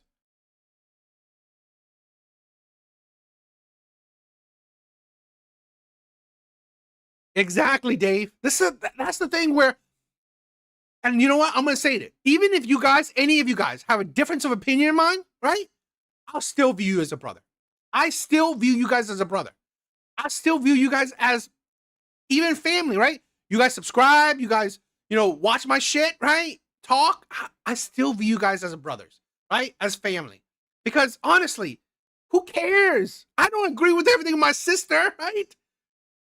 And we don't need that, right? We could talk. I mean, fun, right? Like shooting the shit. Let's like your friends, your brothers. You don't need to be agreeing with them. It's fun to have civil discourse, right? Sharing of opinions. That's the thing.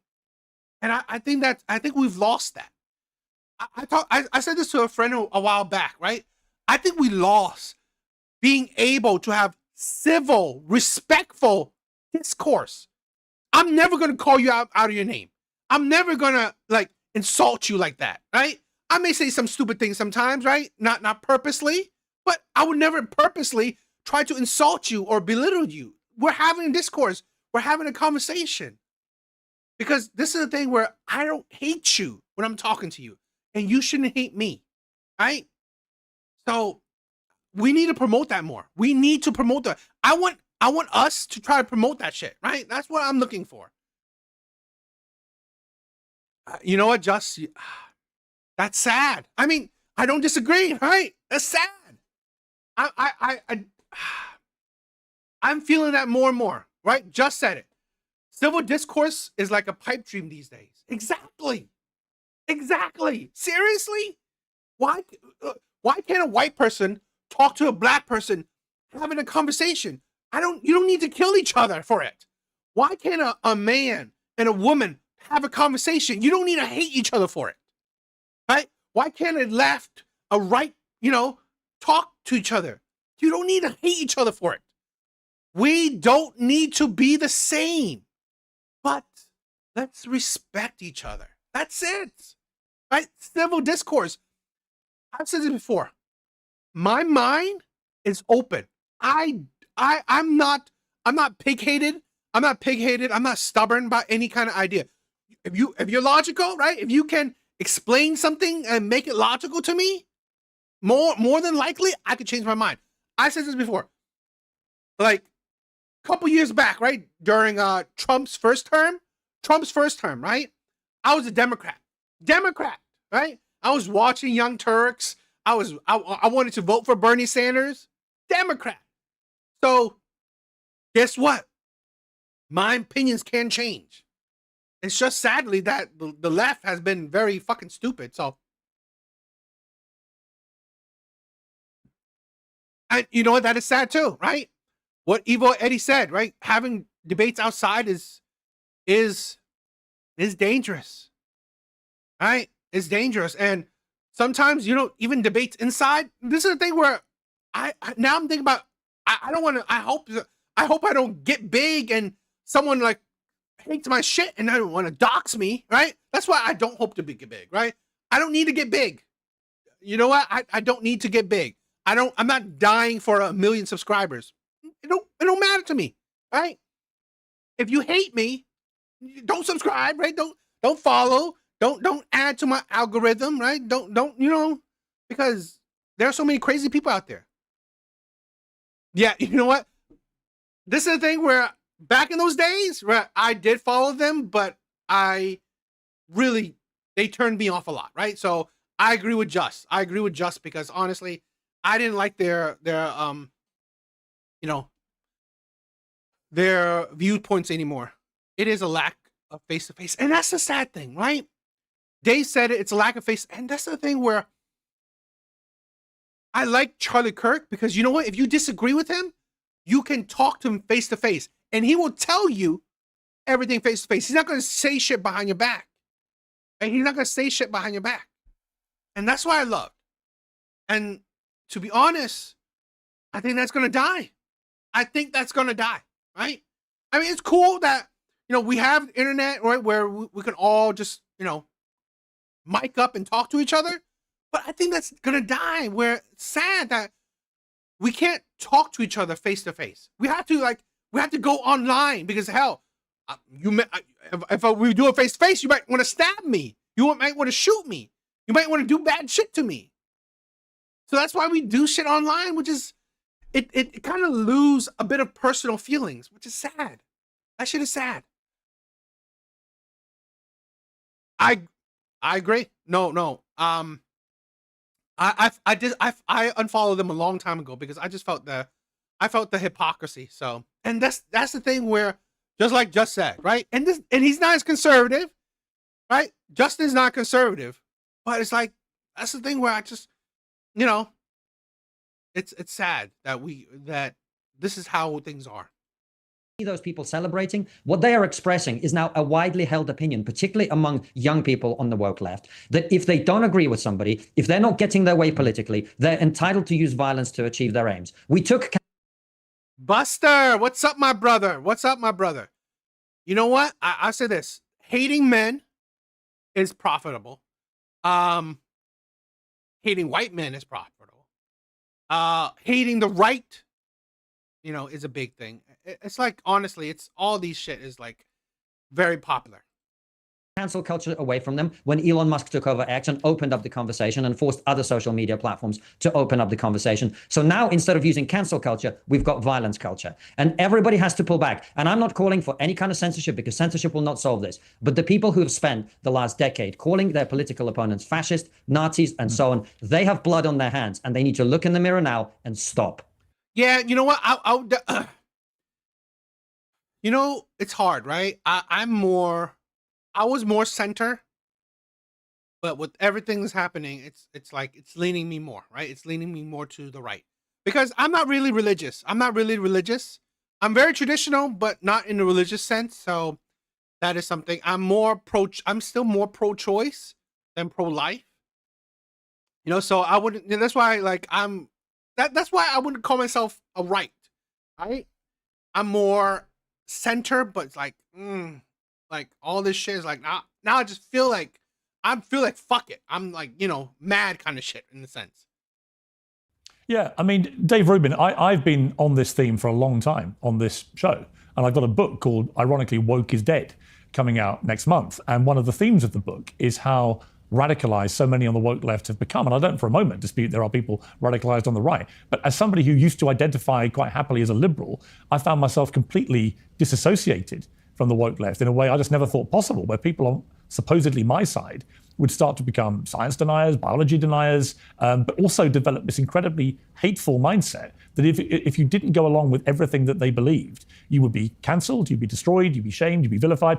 And now, as we've seen with Charlie Kirk, you will actually be murdered in cold blood simply for having opinions that they don't like. It is, as I said at the start of this, it's unnerving. It's quite scary, actually. And when you see those TikTok...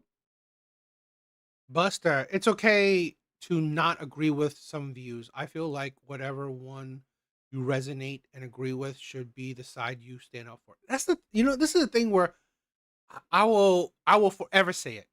Don't agree with me 100%. Don't. Right? I'm a nobody. I'm not nobody's God. I'm not nobody's father. You don't need, you shouldn't agree with me 100%. You shouldn't agree with anyone 100%. I said this is how you do it. You process the information, right? If someone says something, you take it in, process it yourself, okay? And hopefully you're not so stupid that you make it fit for yourself, right?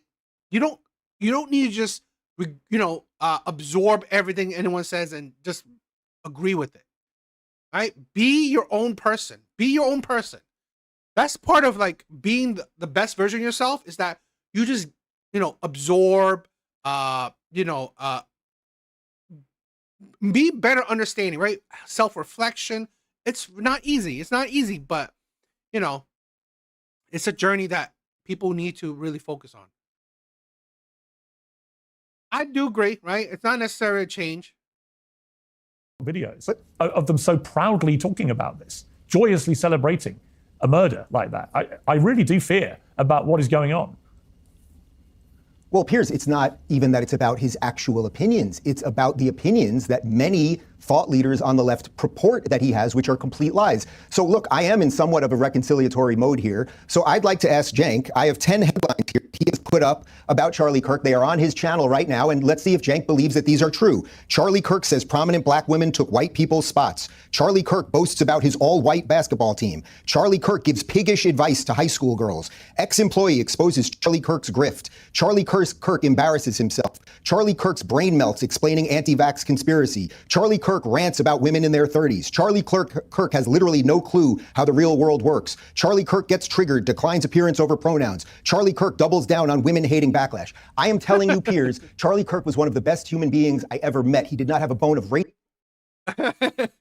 Gold. I mean, come on. I mean, bro, I'm not gonna tell you what to do.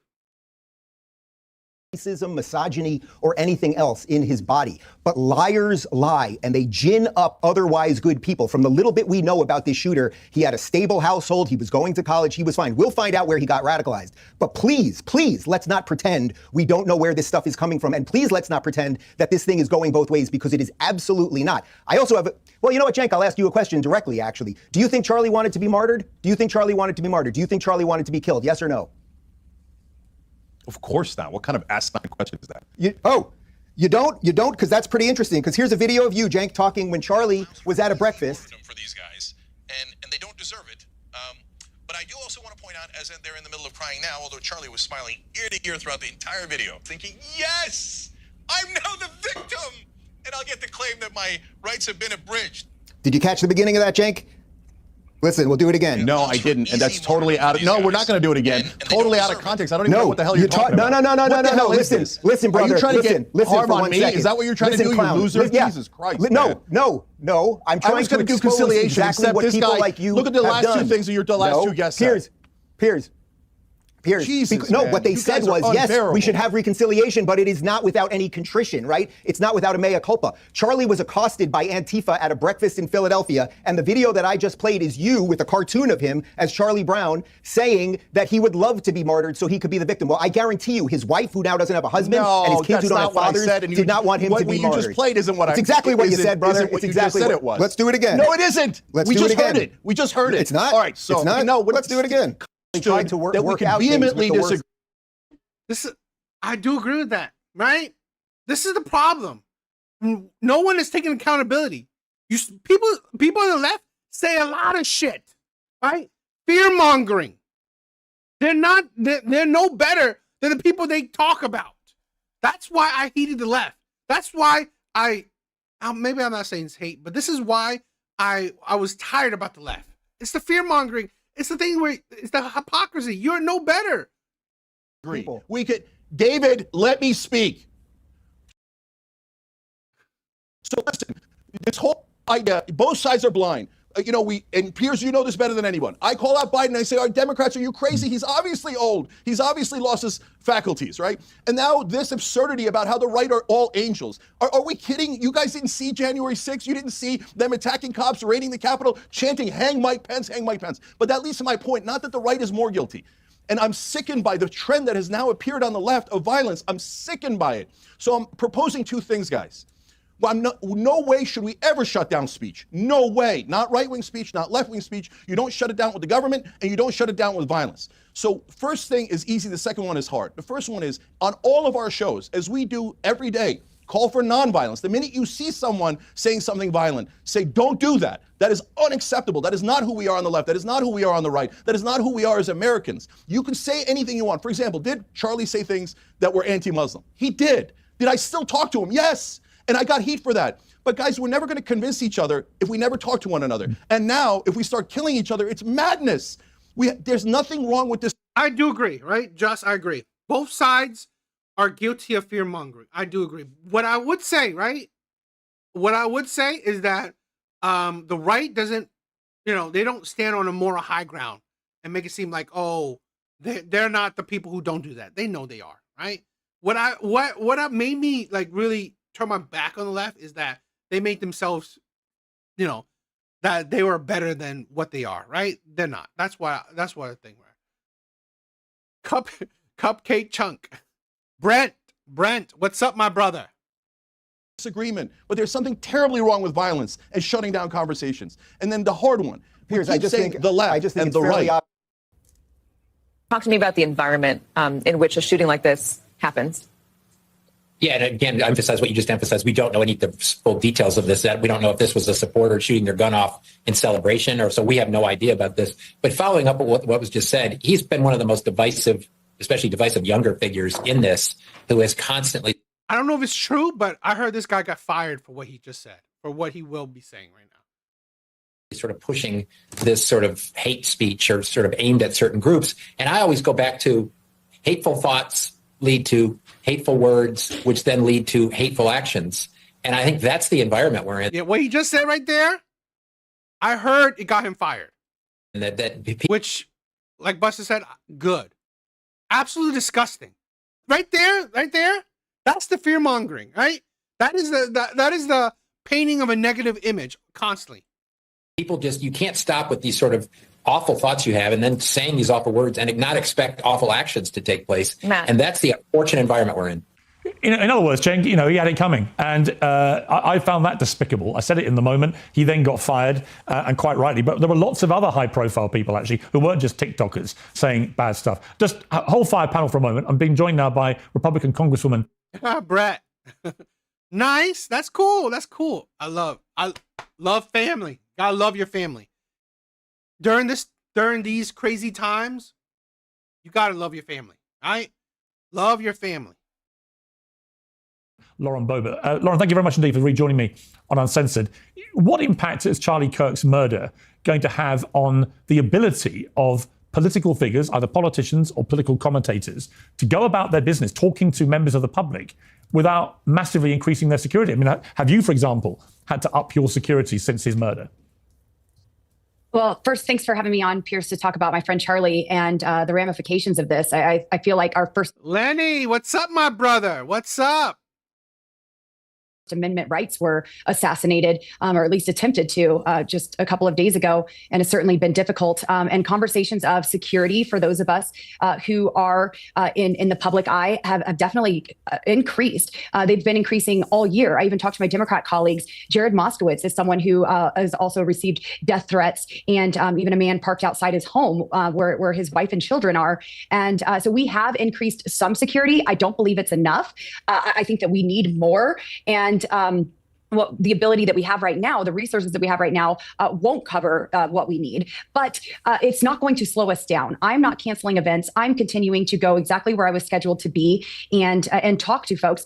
It would be a dishonor to Charlie if I were to close my mouth and sit back and quit now. We have got to continue forward in this movement that he really pioneered the way for, and continue to speak truth. Charlie would bring on his adversaries, folks who disagreed with him, and have that dialogue, have that debate and that discussion, and give them a platform even. Certainly, Charlie has given me a platform over the years, but he gave folks who completely opposed his point of view a platform as well to express that. And I believe... You know, that's also why I wouldn't really consider myself right or conservative. I'm not really religious, so...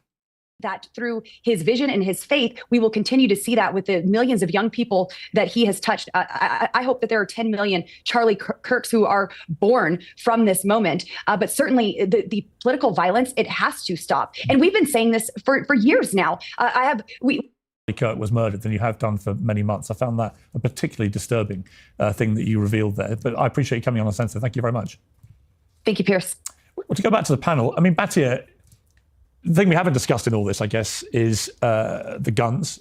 Obviously, every time there's a big action of gun violence, there's a big debate about it. It's well known that when I was at CNN, got into many debates about this. I got into debates with Charlie about guns. In fact, he tweeted something which, now you look at it and you sort of wince when you read that. Hey, Piers Morgan, I thought guns don't save lives. And actually, he was talking about an Uber driver who'd had a concealed carry weapon which saved his life. So Charlie and I debated guns. We came at it from different perspectives.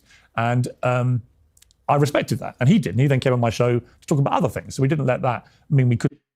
I do want to say this, right? When you live in a country, their rules are their rules, right? Their rights are their rights. So, I've said this before. Well, maybe I don't think I've said this before, but I've never really been the biggest of gun advocates, but I've never been, let's say, we should get rid of all guns type of person as well. Because you know what? It's part of our amendments, right? It's part of our nation's rights to have guns in a way. So I don't think that it is, I don't know, funny, acceptable, or whatever, if someone support guns, right? They support gun rights. It's the a gotcha moment if they got killed by a gun. I wouldn't really say that. So I would never really support that, because honestly, there are people who don't even support gun that still gets gets killed by guns. So it really, that's not really like, a necessary gotcha, or I don't know.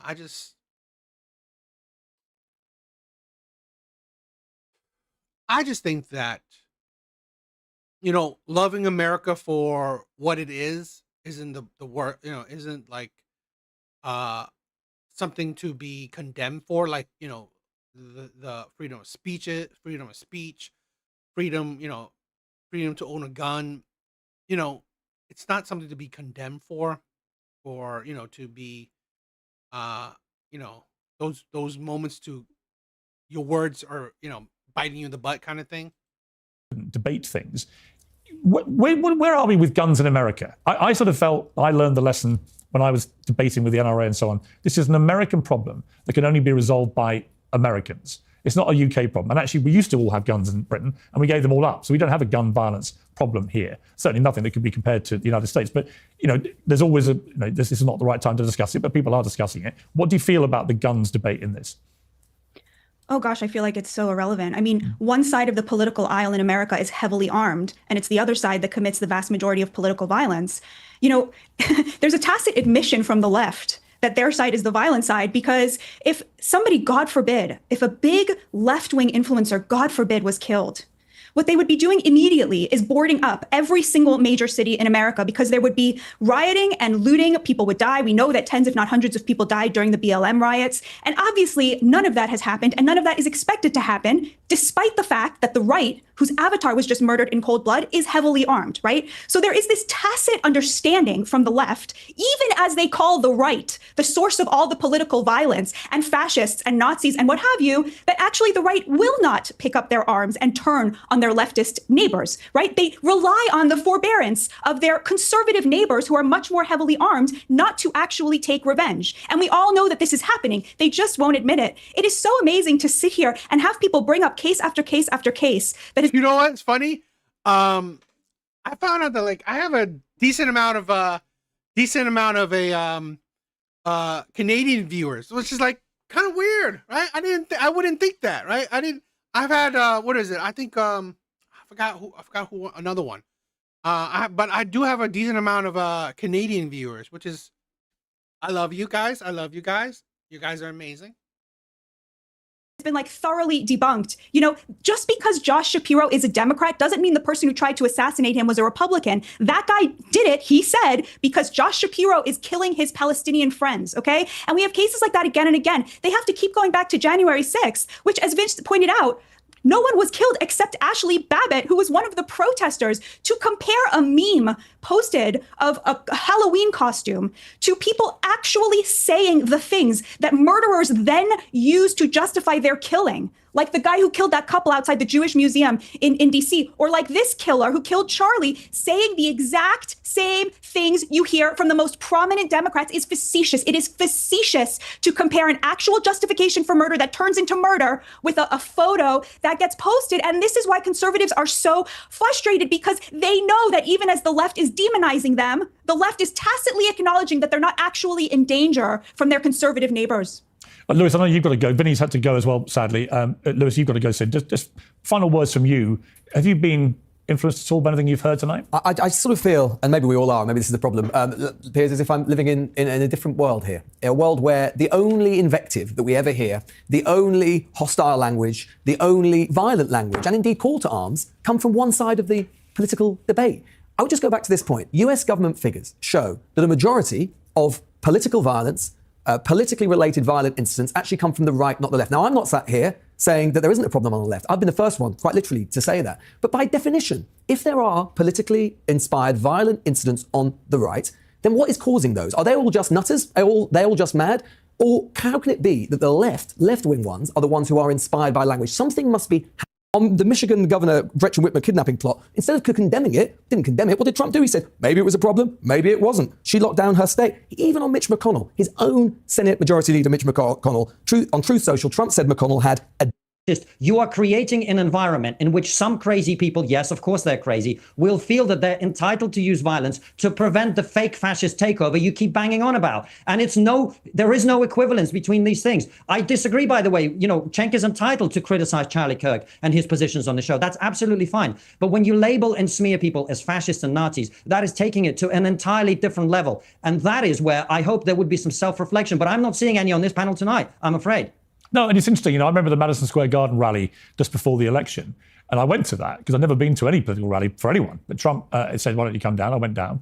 And I was really struck by the fact that it was being branded by the left, from Hillary Clinton to MSNBC and others, as a neo-Nazi rally. They compared it to one in the 30s at the Madison Square Garden, which was indeed a neo-Nazi rally. And I thought then it was incredibly dangerous, but also incredibly stupid. There were many Jewish people in the audience. There was a Holocaust survivor, a prominent one, in the audience. Donald Trump, his son-in-law is Jewish. His daughter converted to Judaism. The idea that he is the new Adolf Hitler has always been utterly preposterous. But to take your point, Constantine, I completely agree. If you are telling people all the time that Trump is Hitler and his followers are Nazis or fascists, then it makes absolute logical sense to a warped mind that they should be stopped and that the only way to stop fascists and Nazis is with violence. And actually, in their heads, they are doing society a favor. This is the right thing to do. So the over-demonization constantly of Trump in particular and people that support him, I've always felt is extremely dangerous. Are we saying that Donald Trump has never demonized his opponents? Not at all. And in fact, I completely agree with you when you say that there are many examples on the right of violence amongst the far right.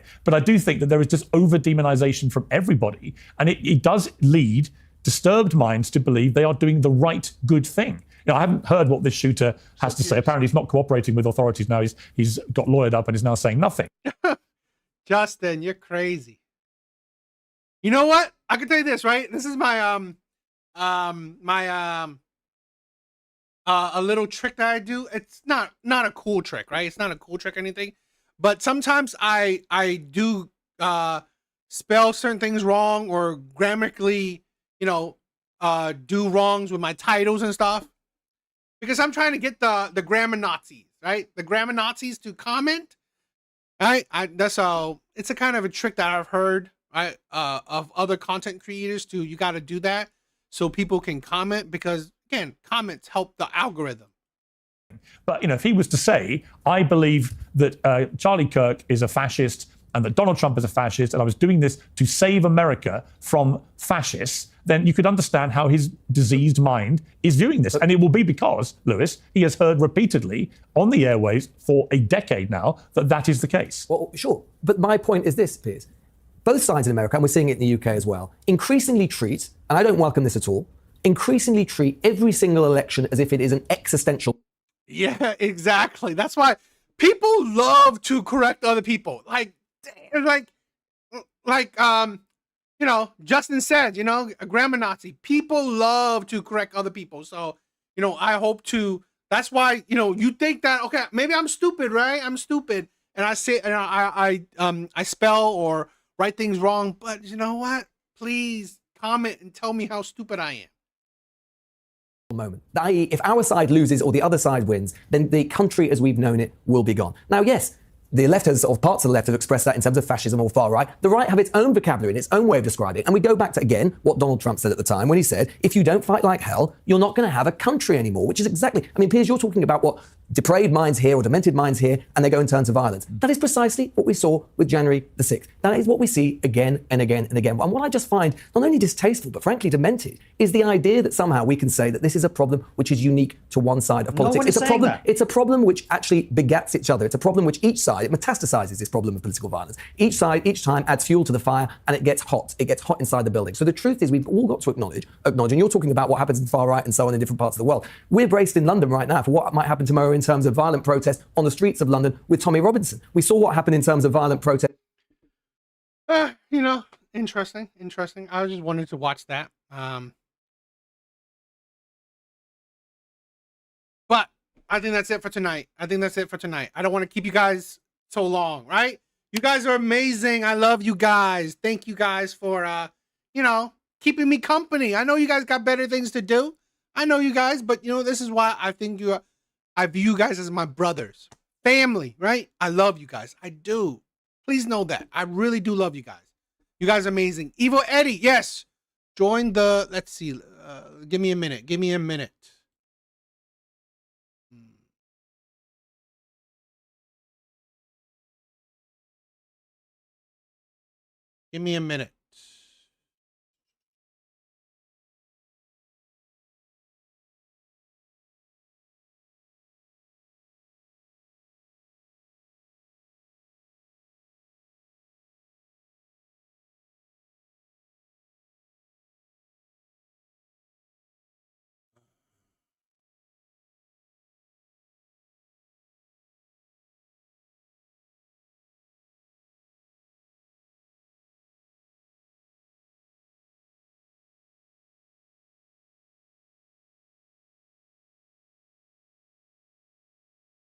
Okay, yeah. Poor Man was on it. Poor Man was able to get on it, so that's awesome.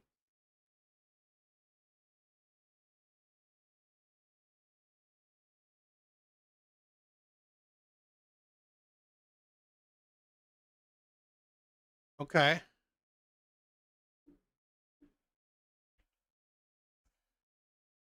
The Discord. Join if you guys want to, okay? Busta. Thank you for stopping by, my brother. Thank you. Justin. Thank you for stopping by. Brent. Love you, my brother. Thank you. Laughing Man, or poor.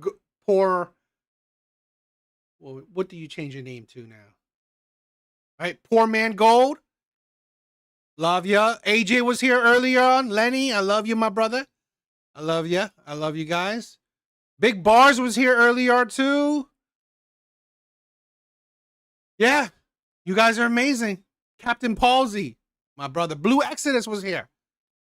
I love you guys.